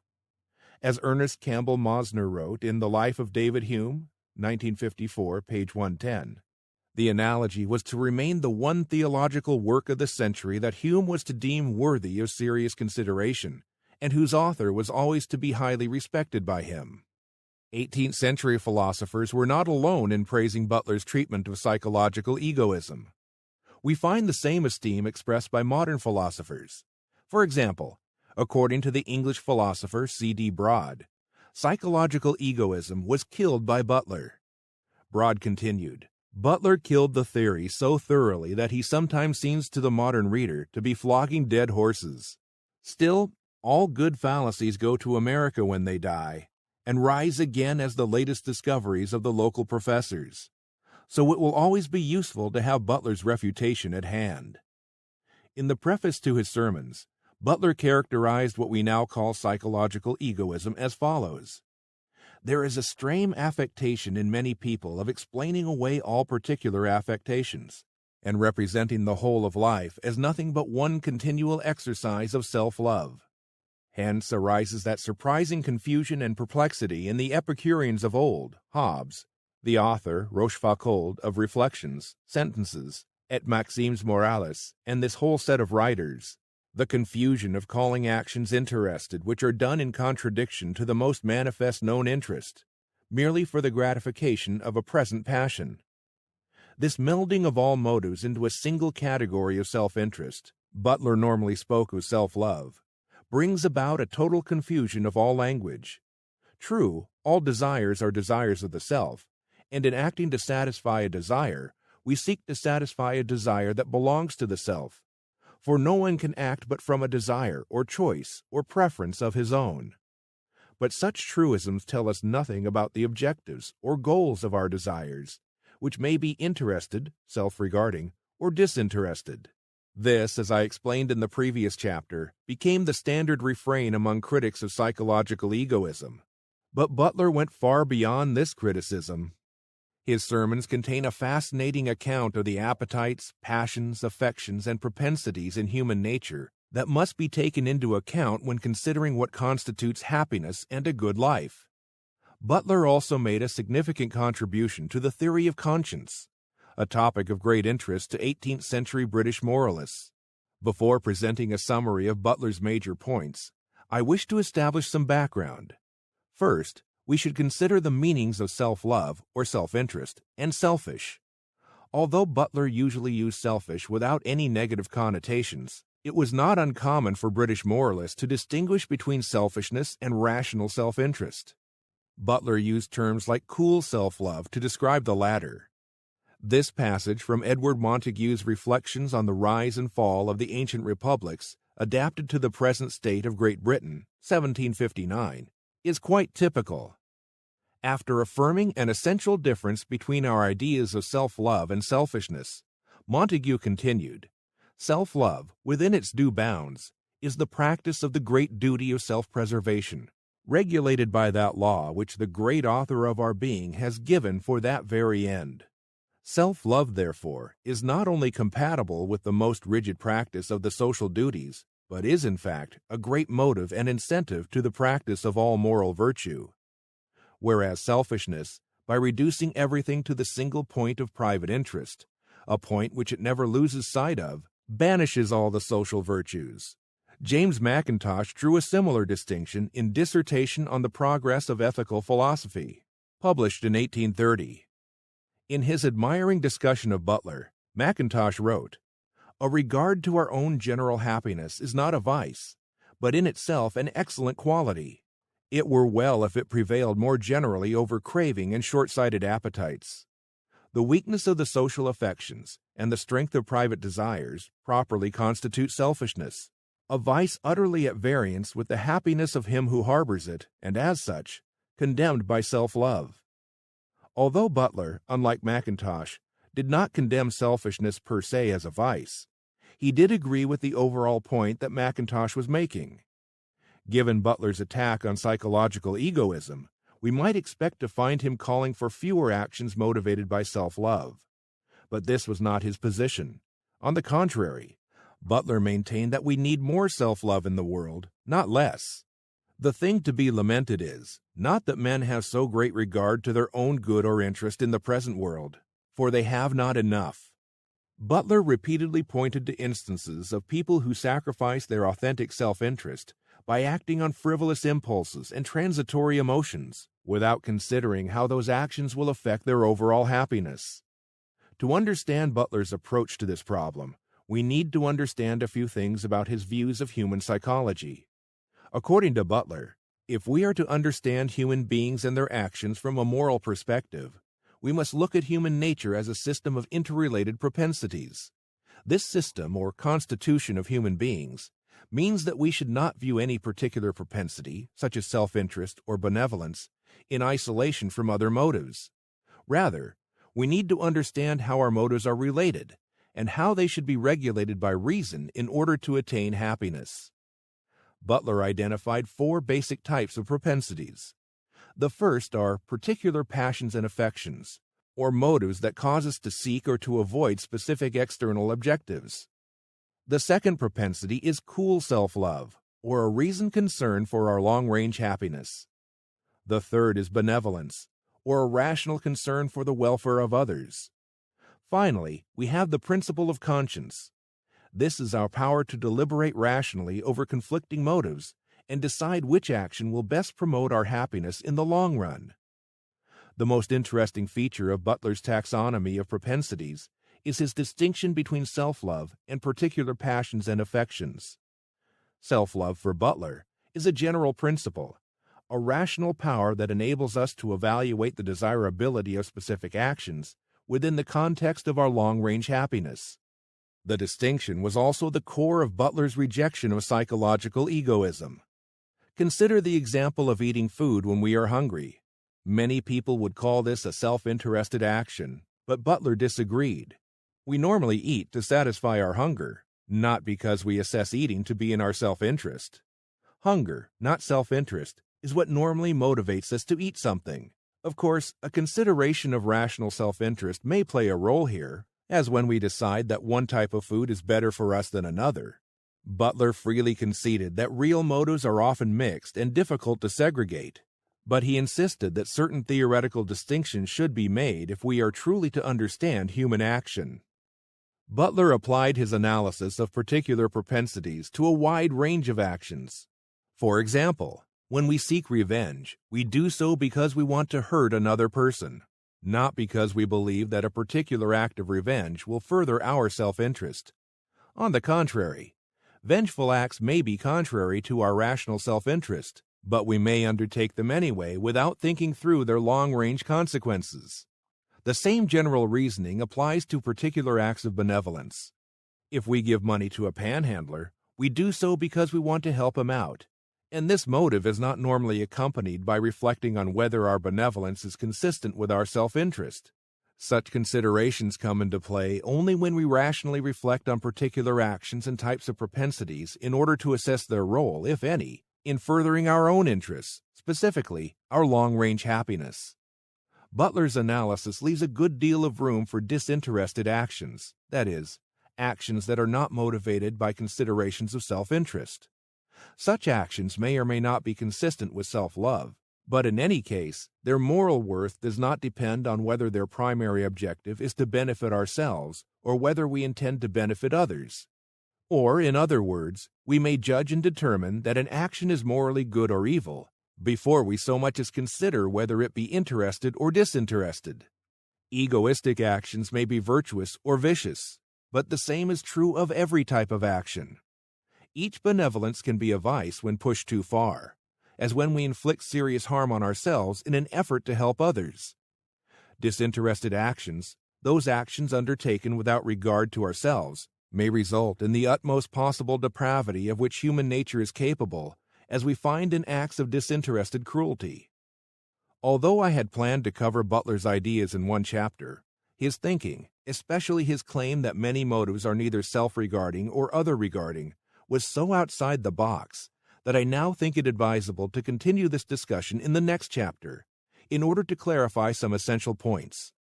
In addition, I want to discuss some implications of Butler's psychological and moral theories for liberal political thought.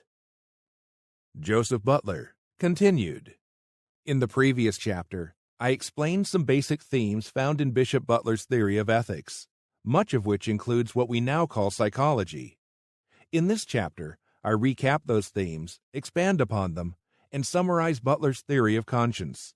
I strongly recommend that you read the previous chapter before tackling this one. In regard to our egoistic tendencies that promote our private good, in contrast to those benevolent tendencies that promote the public good, Butler claimed that these ends do indeed perfectly coincide, and to aim at public and private good are so far from being inconsistent that they mutually promote each other. Here, as elsewhere, we see the influence of Shaftesbury's ideas, discussed in Chapter 4, on Butler's thinking. Butler continued, "Though benevolence and self-love are different, though the former tends more directly to public good and the latter to private, yet they are so perfectly coincident that the greater satisfactions to ourselves depend on our having benevolence in a due degree, and self-love is one chief security in our right behavior towards society. It may be added that their mutual coinciding, so that we can scarce promote one without the other, is equally a proof that we are made for both, Suppose we were motivated solely by narrow self-interest and never desired to help others.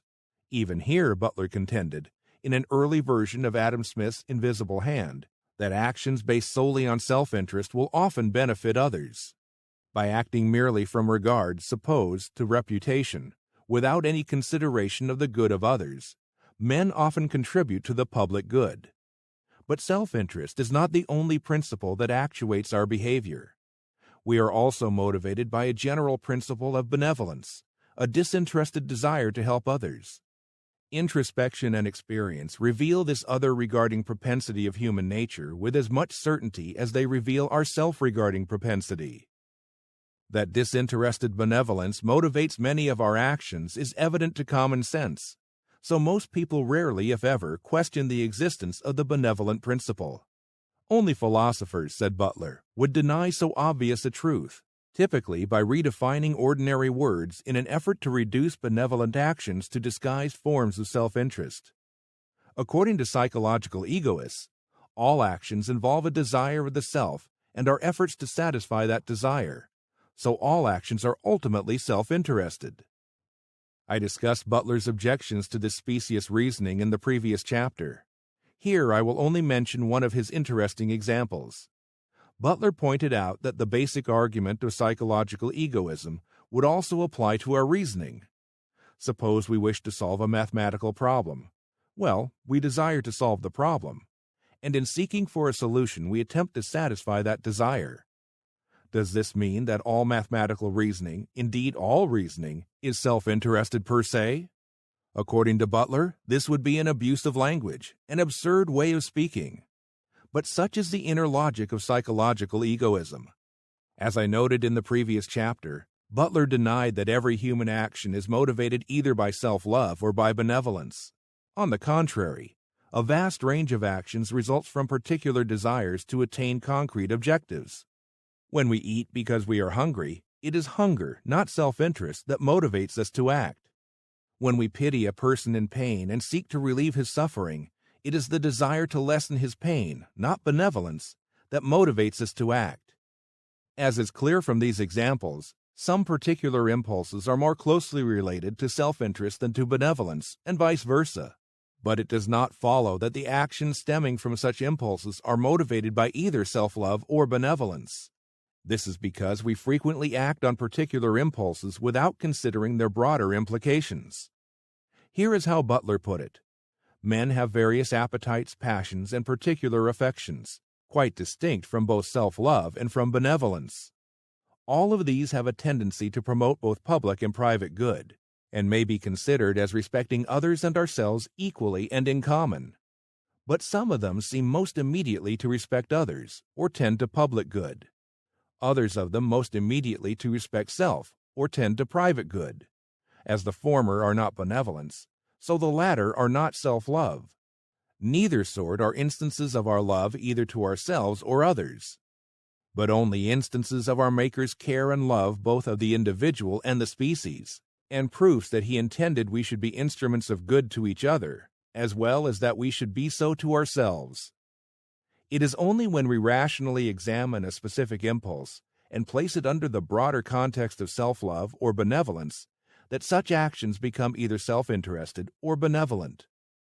Thus, if I attempt to help a person in pain because I view benevolence, in certain circumstances, as morally right, then my action involves more than satisfying a specific desire. Now it also entails an attempt to do what I regard as right. The same reasoning applies to particular impulses that may appear self-interested, but are not truly so unless they are evaluated as proper means to my happiness. When particular impulses, of whatever type, are not evaluated in this manner, they are apt to be pursued without moderation, or at the other extreme, insufficiently, and thereby prove detrimental to our happiness. In any case, only when we take an action because we believe it will further our own self-interest should that action be classified as self-interested, for only here is our own welfare and happiness the purpose of our action. According to Butler, happiness can be achieved only with the proper balance of our many passions and appetites. Both self-love and benevolence are natural and praiseworthy, and they work in tandem. The benevolent principle restrains our egoistic impulses and tends to hinder us from hurting others in our pursuit of happiness. And the selfish principle, likewise, restrains our benevolent impulses from being pursued in excess to the point of harming our essential interests. The proper exercise of both principles is therefore necessary to happiness, and this requires that many particular impulses be subsumed and evaluated within the broader framework of the general principles of self-love and benevolence. In addition to the features of human nature that I have mentioned so far, Butler included a principle of reflection in men by which they distinguish between, approve, and disapprove their own actions. This principle of reflection is what Butler called conscience. This is an extremely important subject in its own right, one that is too often omitted in discussions of the moral theories affiliated with classical liberalism, but here, for the sake of completeness, I will touch upon some basic points. Butler wrote, "We are plainly constituted such sort of creatures as to reflect upon our own nature. The mind can take a view of what passes within itself, its propensions, aversions, passions, affections, as respecting such objects and in such degrees, and of the several actions consequent thereupon. In this survey it approves of one, disapproves of another, and towards a third is affected in neither of these ways, but is quite indifferent. This principle in man by which he approves or disapproves his heart, temper, and actions is conscience, for this is the strictest sense of the word, though sometimes it is used to take in more, and that this faculty tends to restrain men from doing mischief from each other, and leads them to do good, is too manifest to need being insisted upon. Butler gave the example of the natural affection that parents feel for their children. This natural impulse typically causes parents to provide basic care for their children, but more is added when parents deliberately reflect on their parental obligations. At this point, thanks to the reflective faculty of conscience, the affection becomes a much more settled principle, and motivates parents to undergo more labor and difficulties for the sake of their children than affection alone might bring about.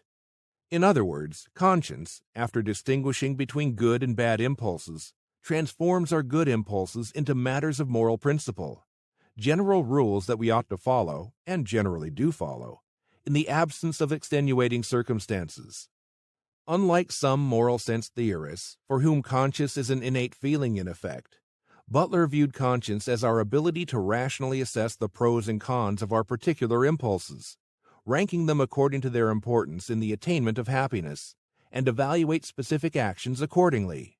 The categorization of particular passions and affections are either self-regarding or other-regarding is an important part of this process, one that enables the reflective conscience to consider the essential characteristics of actions rather than getting bogged down in non-essential differences. In a manner similar to Immanuel Kant's later defense of moral autonomy, Butler declared that it is by this faculty of conscience natural to man that he is a moral agent, that he is a law to himself. We are self-legislating insofar as we must decide for ourselves which moral principles to follow, and in making these decisions, conscience has final authority. Unlike Kant, however, Butler did not defend moral duty for its own sake. Rather, Butler regarded happiness as the ultimate end of human action, and happiness cannot be attained by any random means. Like the ancient Stoics, Butler argued that we must follow our nature to achieve happiness, and well before David Hume called attention to the various meanings of natural, Butler acknowledged the same ambiguity. As a result, he discussed and included several meanings of nature, after which he explained that in dubbing certain actions unnatural, he meant actions that are utterly disproportionate to the nature of man. Happiness requires that the passions and affections that constitute the emotional nature of man must be ordered according to rational principles, as determined by conscience. This is the natural supremacy of the faculty which surveys, approves, or disapproves the several affections of our mind and actions of our lives, being that by which men are a law to themselves, their conformity or disobedience to which law of our nature renders their actions, in the highest and most proper sense, natural or unnatural. Butler argued that natural, morally considered, does not mean acting on a strong impulse or fleeting desire, for such actions will not further the pursuit of happiness, which is natural to man. In no instance should we permit unreasoned desires to trump our rational self-interest. If passion prevails over self-love, the consequent action is unnatural. But if self-love prevails over passion, the action is natural. It is manifest that self-love is in human nature a superior principle to passion. If we will act conformably to the economy of man's nature, reasonable self-love must govern. As with all sketches, my sketch of Butler's theory of moral psychology has omitted a good deal of important material, including some of the arguments he used to defend his ideas. I have devoted considerable space to Butler's ideas for three reasons. First, because of their inherent interest. Second, because of their immense influence on subsequent British moralists, many of whom were classical liberals. And third, because they illustrate the inextricable connection between psychology and ethics, a connection that was well understood and extensively discussed by classical liberals. Bernard Mandeville. Bernard Mandeville, 1670 to 1733, a Dutch physician who settled in London shortly after earning his degree in medicine at the University of Leiden, is best known as the author of the Fable of the Bees, or Private Vices, Public Benefits, 6th edition, 1729, a work that provoked enormous controversy throughout the 18th century. Mandeville developed a number of important themes, most notably the role of self-interest, so-called vices, in generating a prosperous social order that would play a crucial role in later libertarian thought. It was largely through the writings of F.A. Hayek, who praised Mandeville as an anti-rationalist and a pioneer in spontaneous order theory, that various libertarian thinkers, especially economists, became interested in him. Mandeville had good reason to characterize the Fable of the Bees as a rhapsody void of order or method. Written over a period of 24 years, it began as a doggerel poem, The Grumbling Hive, or Knaves Turned Honest, 1705. In later years, beginning in 1714, Mandeville appended a number of essays, remarks, and dialogues to subsequent editions until what began as a poem of 433 lines came to fill two substantial volumes. This later material, which includes the important theoretical essays, an inquiry into the origin of moral virtue, and a search into the nature of society, as well as 6 dialogues that make up the second volume, are extended commentaries on themes presented in The Grumbling Hive. Mandeville's allegory of a beehive extols the social benefits of self-interested actions, such as avarice, greed, and other traditional vices. But it is not always clear what Mandeville meant in claiming that private vices produce public benefits. He depicted the hive as a limited monarchy in which the king's power was circumscribed by laws, and in the moral of the poem, Mandeville stated, "So vice is beneficial found, when it's by justice lopped and bound." This suggests that Mandeville regarded as socially beneficial only those vices that do not violate the rules of justice. This is the interpretation given by F.B.K. in the introduction to his superb edition of The Fable of the Bees, 1924. Vices are to be punished as soon as they grow into crimes, says Mandeville. The real thesis of the book is not that all evil is a public benefit, but that a certain useful proportion of it, called vice, is such a benefit and is on the account not really felt to be evil, though still called vicious. This is a problematic interpretation because Mandeville also discussed the social benefits of unjust actions, such as theft and fraud, which provide employment for those in the criminal justice system, as well as for the artisans and laborers who are needed to replace goods that have been destroyed or stolen. This ambiguity in Mandeville's poem, which appears in his explanatory essays as well, particularly accounts for the hostile reception he later received, even from those who sympathized with his defense of self-interest. For example, in The Theory of Moral Supplements, 1759, 6th edition, 1790, Adam Smith said that Mandeville's arguments in some respects bordered upon the truth, despite how destructive this system may appear. Although Kay and other commentators have depicted Mandeville as an early proponent of laissez-faire, he is more accurately described as a liberal mercantilist, primarily because he argued that government should ensure a favorable balance of trade, and that the lower classes should not be educated above their station, lest they become discontented with menial labor and low wages.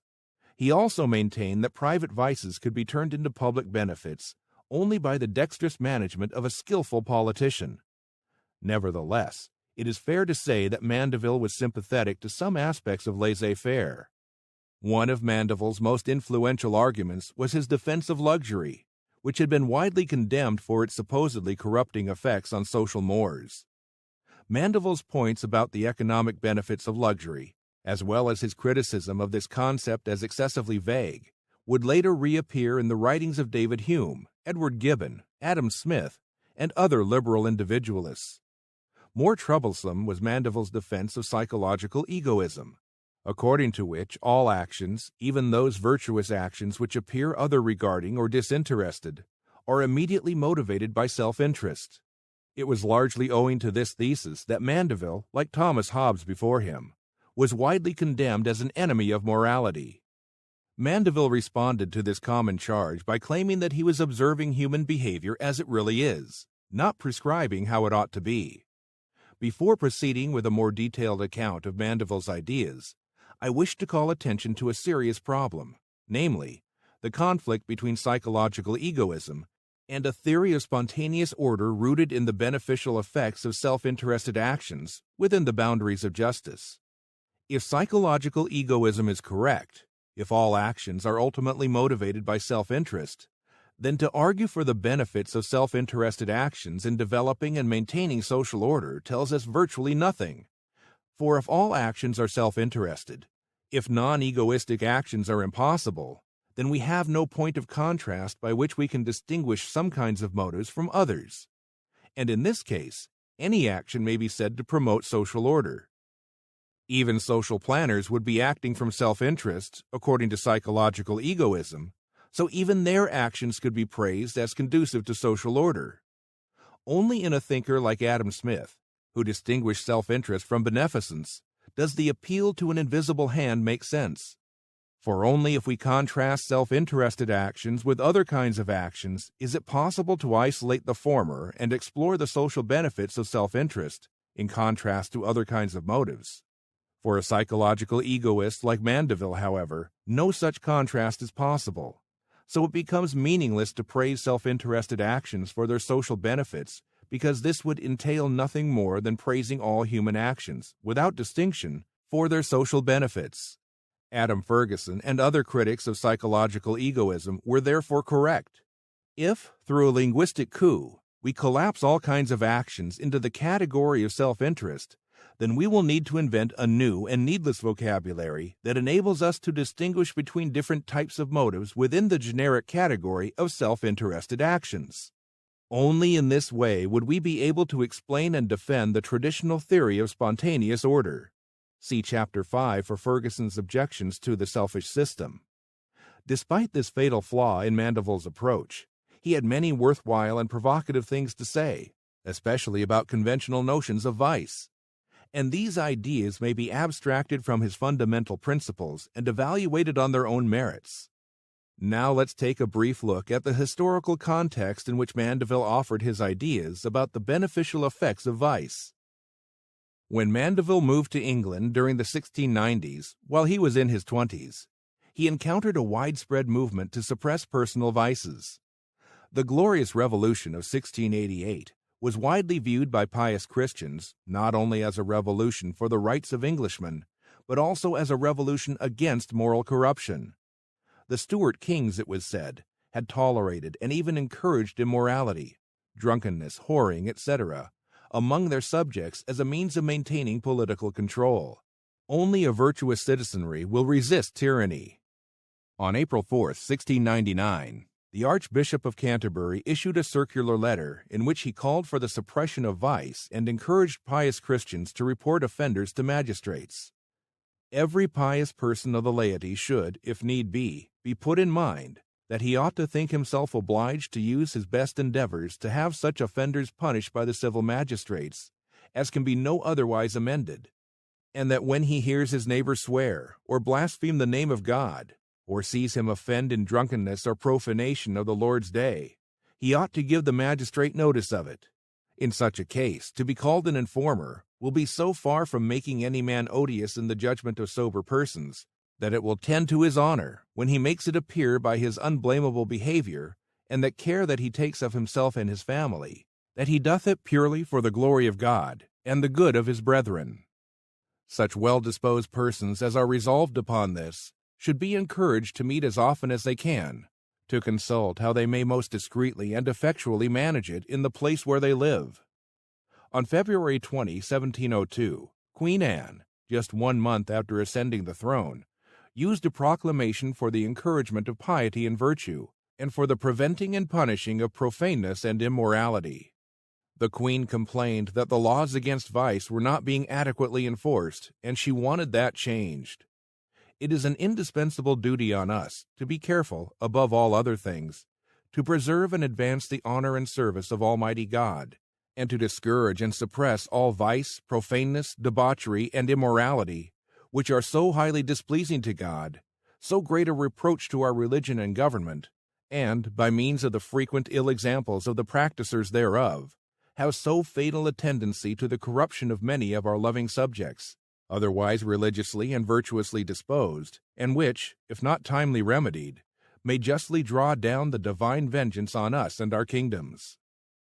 To the intent, therefore, that religion, piety, and good manners may, according to our most hearty desire, flourish and increase under our administration and government, we have thought fit, by the advice of our Privy Council, to issue this, our royal proclamation, and do hereby declare our royal purpose and resolution to discountenance and punish all manner of vice, profaneness, and immorality, in all persons of whatever degree or quality, within our realm. Here we see one of the most common early arguments for vice laws. Since God, as illustrated in the Bible, especially the Old Testament, inflicts collective vengeance, punishing the many for the sins of the few, rulers must suppress and punish supposedly private vices as a means of protecting society as a whole from the divine wrath of plagues, famines, military defeats, and so forth. Incidentally, this was one reason why Enlightenment libertarians stressed the importance of science, which teaches that such disasters result from natural causes.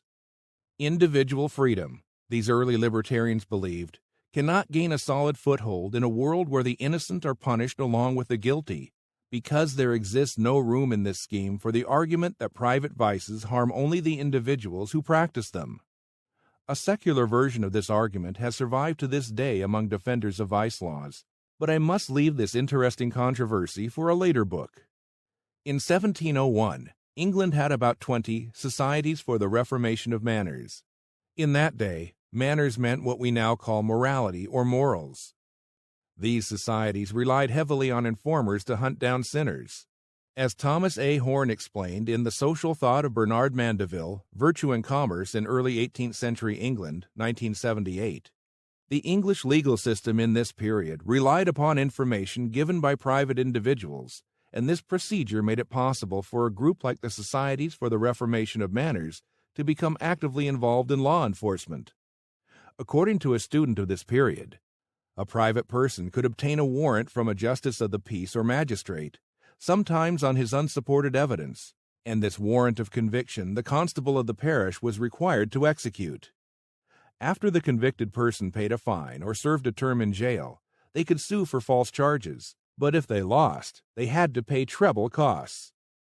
The societies, with the help of friendly magistrates, distributed blank warrants to its members, who filled in the names of wrongdoers and collected the filled-in warrants to return them to the magistrates. It appears that the members of the society were rarely informers themselves, but employed others to inform for a fee.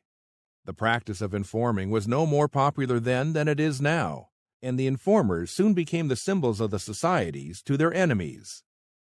Given the moral fanaticism that prevailed when Mandeville took up residence in London, we can appreciate why his argument that private vices may produce unintended public benefits evoked furious denunciations, not only against Mandeville's ideas, but also against him personally. The Fable of the Bees, according to Kay, made a public scandal, and it would be difficult to overrate the intensity and extent of Mandeville's 18th century fame. In the next chapter, I take a closer look at some of the ideas that made Mandeville so notorious. Mandeville on the benefits of vice. Before continuing my discussion of Bernard Mandeville, I wish to call attention to one of his most astute critics, the Scottish-Irish philosopher Francis Hutcheson, 1694 to 1746, who was Adam Smith's teacher at the University of Glasgow. In his oration on the natural sociability of mankind, 1730, Hutcheson expanded upon one of his many objections to Mandeville's ideas. According to Mandeville, the desire to socialize with others, beyond the family unit, is not innate in human nature. Rather, societies first came into existence because of the threat posed by wild animals. Families allied with other families in order to protect themselves from this danger. And civilized societies did not form until written laws enforced by government made their appearance. Before that, contracts could not be enforced, so life was necessarily insecure and hazardous in that anarchistic state of nature. In this respect, Mandeville was a disciple of Thomas Hobbes. In both, we find utter disregard for customs and social conventions, or so-called unwritten law. As Mandeville put it, it is inconsistent with the nature of human creatures that any number of them should ever live together in tolerable concord, without written laws and government. Let the soil, the climate, and their plenty be whatever the most luxuriant imagination should be pleased to fancy them. Ironically, given F.A. Hayek's praise for Mandeville's treatment of spontaneous order, Francis Hutcheson criticized Mandeville for his constructivism, Hayek's label for the erroneous belief that societies and major institutions were consciously constructed or designed. Hutcheson, contrary to Mandeville, maintained that societies did not originate from deliberate calculations of self-interest, such as the perceived utility of mutual security from external dangers. Rather, early societies were formed without any art of deliberation, indeed, without any previous command of the will, even when there was no prospect of private advantage. This is far more Hayekian than Mandeville's theory, which he discussed at length in the second volume of the Fable of the Bees, that societies originated in estimates of personal utility, specifically, from the desire to mitigate the dangers posed by wolves, lions, boars, bears, and so forth. Because I will be discussing Hutcheson in the next chapter, I will not pursue his objections to Mandeville in more detail for now. I mention this subject because Hayek's ideas about the early history of classical liberalism, which have influenced many libertarian scholars, are misleading in some respects, and sometimes seriously so. The doctrine of natural rights, as defended by Hutcheson and the natural law school of liberalism generally, but not by Mandeville, was rationalistic in Hayek's pejorative sense of the term. Yet, when we take a close look at those ideas, we will sometimes find them more congenial to Hayek's social and political philosophy than what we find in the writings of Mandeville and other anti-rationalists. Hayek exacerbated the problem when he differentiated between the French rationalist and English anti-rationalist schools of classical liberalism, a Burkean distinction, later developed more fully by the political theorist Francis Lieber in his 1849 article, Anglican and Gallican Liberty, with little foundation in the history of classical liberalism. Hayek's dichotomy was rendered plausible only by his selective cherry-picking of representatives for each school. His line of demarcation is so porous and indistinct as to be virtually useless in our effort to understand the intellectual history of classical liberalism and the major disagreements among liberals. Now, having satisfied my editorial proclivities, let's begin our examination of some of Mandeville's fundamental ideas by taking a brief look at his celebrated rhymed allegory, The Grumbling Hive, or Knaves Turned Honest, which was originally published anonymously in 1705. Mandeville later said of this piece, "I do not dignify these few loose lines with the name of a poem, that I would have the reader expect any poetry in them, but barely because they are rhyme, and I am in reality puzzled by what name to give them. All I can say of them is, that they are a story told in doggerel, which, without the least design of being witty, I have endeavored to do in as easy and familiar a manner as I was able. The reader shall be welcome to call them what he pleases." The poem begins, "A spacious hive well stocked with bees, that lived in luxury and ease, and yet as famed for laws and arms, as yielding large and early swarms, was counted the great nursery of sciences and industry. Mandeville explained how the prosperity of this hive was made possible by the widespread practice of traditional vices. Vast numbers thronged the fruitful hive, yet those vast numbers made 'em thrive, millions endeavoring to supply each other's lust and vanity. The popular vices in the hive included fraud and theft, pickpockets, coiners, quacks, soothsayers, and all those that in enmity, with downright working cunningly, convert to their own use the labor of their good-natured, heedless neighbor. These were called knaves, but bar the name, the grave industrious were the same. Here we see a problem that I mentioned in the previous chapter, namely that Mandeville did not restrict his discussion of the unintended social benefits generated by self-interested actions within the boundaries of justice. He applied the same reasoning to various crimes, and this is what largely precipitated the hostile criticisms later voiced by those classical liberals, such as Adam Smith, who agreed that self-interested actions generate social benefits that were not intended by the acting agents, Smith's invisible hand, but who refused to include unjust or rights-violating actions in the category of socially beneficial actions. Indeed, elsewhere, Mandeville argued for the economic benefits of shipwrecks, which create employment for those workers needed to replace lost vessels. He also claimed that similar benefits flow from major disasters, such as the Great London Fire of 1666, which gutted the city and left about 70,000 people without homes.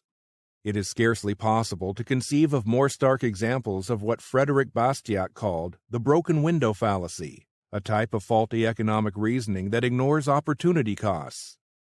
The labor and capital needed to replace lost ships and buildings merely restore the status quo, and if not for such disasters, those resources would have been used to satisfy other economic opportunities that had to be sacrificed to replace what had been destroyed. An especially frustrating element in Mandeville's economic reasoning, as a number of his critics were quick to point out, is that it shows no understanding of opportunity costs. That is not to say that Mandeville failed to distinguish personal vices from crimes. He did make that distinction, but lacking a theory of rights, he was vague on how and where the line should be drawn between the two categories. Instead, he repeatedly said that dexterous and skillful politicians should manage the problem by regulating vices so that they do not create more harm than good. We find this argument in his 1724 tract, A Modest Defense of Public Stews, or An Essay upon Whoring, which calls for legalized but regulated prostitution. This vice, whether legal or illegal, will always be widespread as long as it is the nature of man to have a salt itch in the breeches and the brimstone under the petticoat. Laws against prostitution do little, if anything, to curb the practice. They merely drive underground the problems related with this vice. What avails it then to affect to conceal that which cannot be concealed, and that which, if carried on openly and above board, would become only less detrimental and of consequence more justifiable? The same line of reasoning is also found in the fable of the bees, or private vices, public benefits. The passions of some people, Mandeville wrote, are too violent to be curbed by any law or precept, and it is wisdom in all governments to bear with lesser inconveniences to prevent greater. Legal prostitution, if wisely regulated by government, will yield better results than illegal prostitution. In a manner surprisingly similar to the defense of legal prostitution given many centuries earlier by the sainted Catholic theologian Thomas Aquinas, in Summa Theologica, Mandeville defended his position as follows: if courtesans and strumpets were to be prosecuted with as much rigor as some silly people would have it, what locks or bars would be sufficient to preserve the honor of our wives and daughters?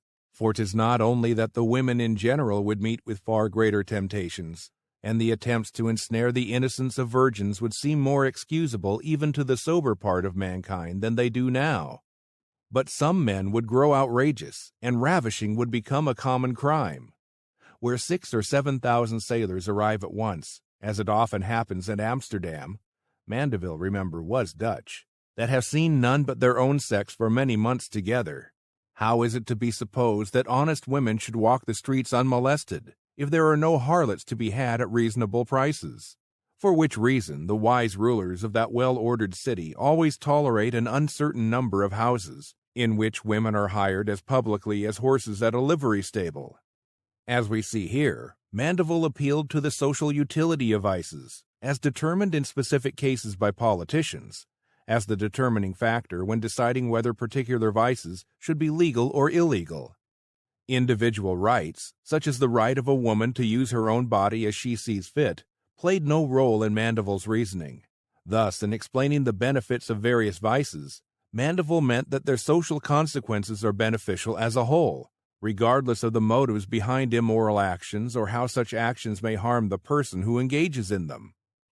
This naturally raises the key question of what Mandeville himself meant by virtue and vice, which I address in the next chapter.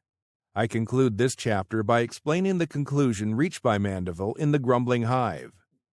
In a send-up of the Societies for the Reformation of Manners, discussed in the previous chapter, Mandeville considered what would happen if some pious, moralistic bees succeeded in eradicating all vices from their hive. After Jove granted their wish, the result was a society without prosperity. Then leave complaints, fools only strive to make a great and honest hive, to enjoy the world's consequences, be famed in war, yet live in ease. Without great vices is a vain utopia, seated in the brain. Fraud, luxury, and pride must live, while we the benefits receive. So vice is beneficial found, when it's by justice lopped and bound. Nay, where the people would be great, as necessary to the state, as hunger is to make 'em eat. Bare virtue can't make nations live in splendor. They that would revive a golden age must be as free for acorns as for honesty. Bernard Mandeville versus Francis Hutcheson. It might be helpful to summarize a basic controversy concerning the natural sociability of humankind. In other words, is the desire of people to interact with other people beyond the family unit and to form enduring associations called society a natural propensity of human beings? Or do people form societies only after utilitarian calculations reveal that such associations will advance the self-interested goals of the participants? Those many classical liberals who upheld the natural sociability of man did not deny that self-interested considerations played a role in the early history of societies, but they also maintained that humans have a natural propensity, or instinct as it was sometimes called, to interact with other humans, and that the benefits accruing from this interaction were not foreseen or designed by the participants. Explicit calculations of personal utility occurred only after societies had been formed, for only then were people able to experience the benefits of social life and subsequently strive to maintain the conditions, such as justice, that made those benefits possible. As I explained in previous chapters, Thomas Hobbes and Bernard Mandeville were two of the most influential philosophers who denied the natural sociability of man. And, not coincidentally, both were psychological egoists who argued that all human actions are ultimately motivated by self-interested considerations. Consequently, if all actions are driven by self-interested desires, people would never have formed societies unless they believed, prior to their entry into a society, that such interaction would benefit them personally. For Hobbes, our egoistic proclivities in a state of nature, a society without government, would result in a perpetual war of every man against every man. So a stable social order was not possible until an absolute government instilled the fear of death in its subjects, after which this self-interested fear trumped our violent predatory instincts to harm or kill others in the course of getting what we want. Mandeville agreed with Hobbes in some respects, but he added his own twist. He did not believe that threats of violence by a government would have resulted in social order, but he did believe that people needed the curb of government to sustain a peaceful, productive society. In a theory that smacks of Hayekian constructivism, a notion that I explained in the previous chapter, Mandeville speculated that governments appealed to the vanity and pride of people rather than to their fears. Rulers and other wise men in league with government subdued the natural bent of humans to please themselves by convincing them that it was more beneficial for everybody to conquer than indulge his appetites, and much better to mind the public than what seemed his private interest. In pursuit of this objective, Wise rulers were unable to provide any real rewards that would compensate for the sacrifice of egoistic pursuits for the public good. So they examined all the strength and frailties of our nature, and they concluded that flattery must be the most powerful argument that could be used to divert people from their narrow self-interested pursuits in favor of the public good. It was by using the bewitching engine of flattery that rulers appealed to the natural vanity of human beings by persuading them that they were rational creatures, capable of performing the most noble achievements. Mandeville continued, having by this artful way of flattery insinuated themselves into the hearts of men, rulers began to instruct them in the notions of honor and shame, representing shame as the worst of all evils, and the other as the highest good to which mortals could aspire.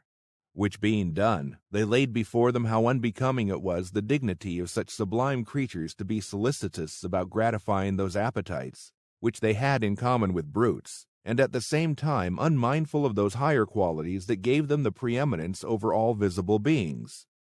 They indeed confessed that those impulses of nature were very pressing, that it was troublesome to resist, and very difficult wholly to subdue them.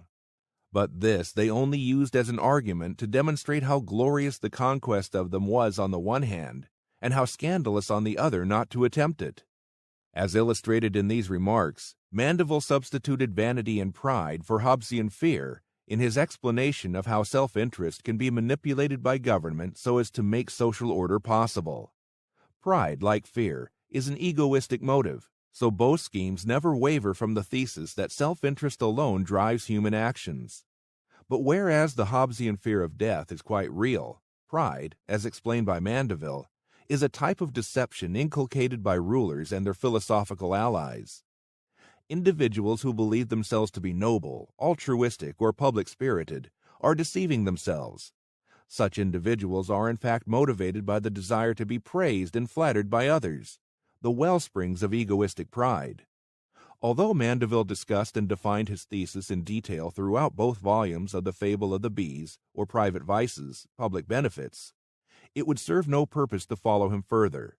It should be noted, however, that this aspect of Mandeville's social theory does not harmonize with his reputation as a pioneer in the theory of spontaneous order and social evolution.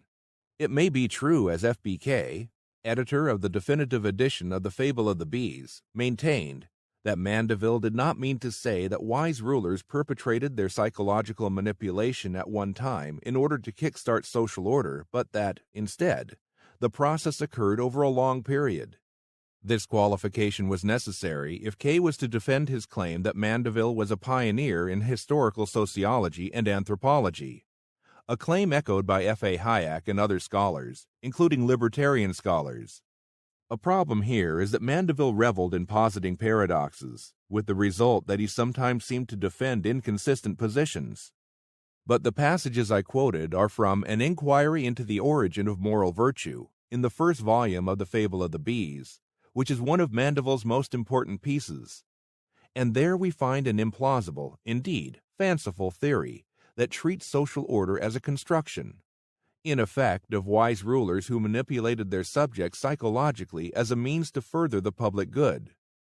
How rulers became so much wiser than their subjects, Mandeville did not attempt to explain.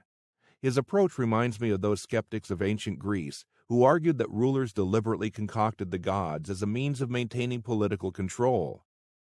Mandeville's theory of the origin of moral value, pride begot by flattery, brings us to his conception of virtue and vice. According to Mandeville, whether an action is morally good, a virtue, or morally bad, a vice, depends entirely on the motives that actuated it.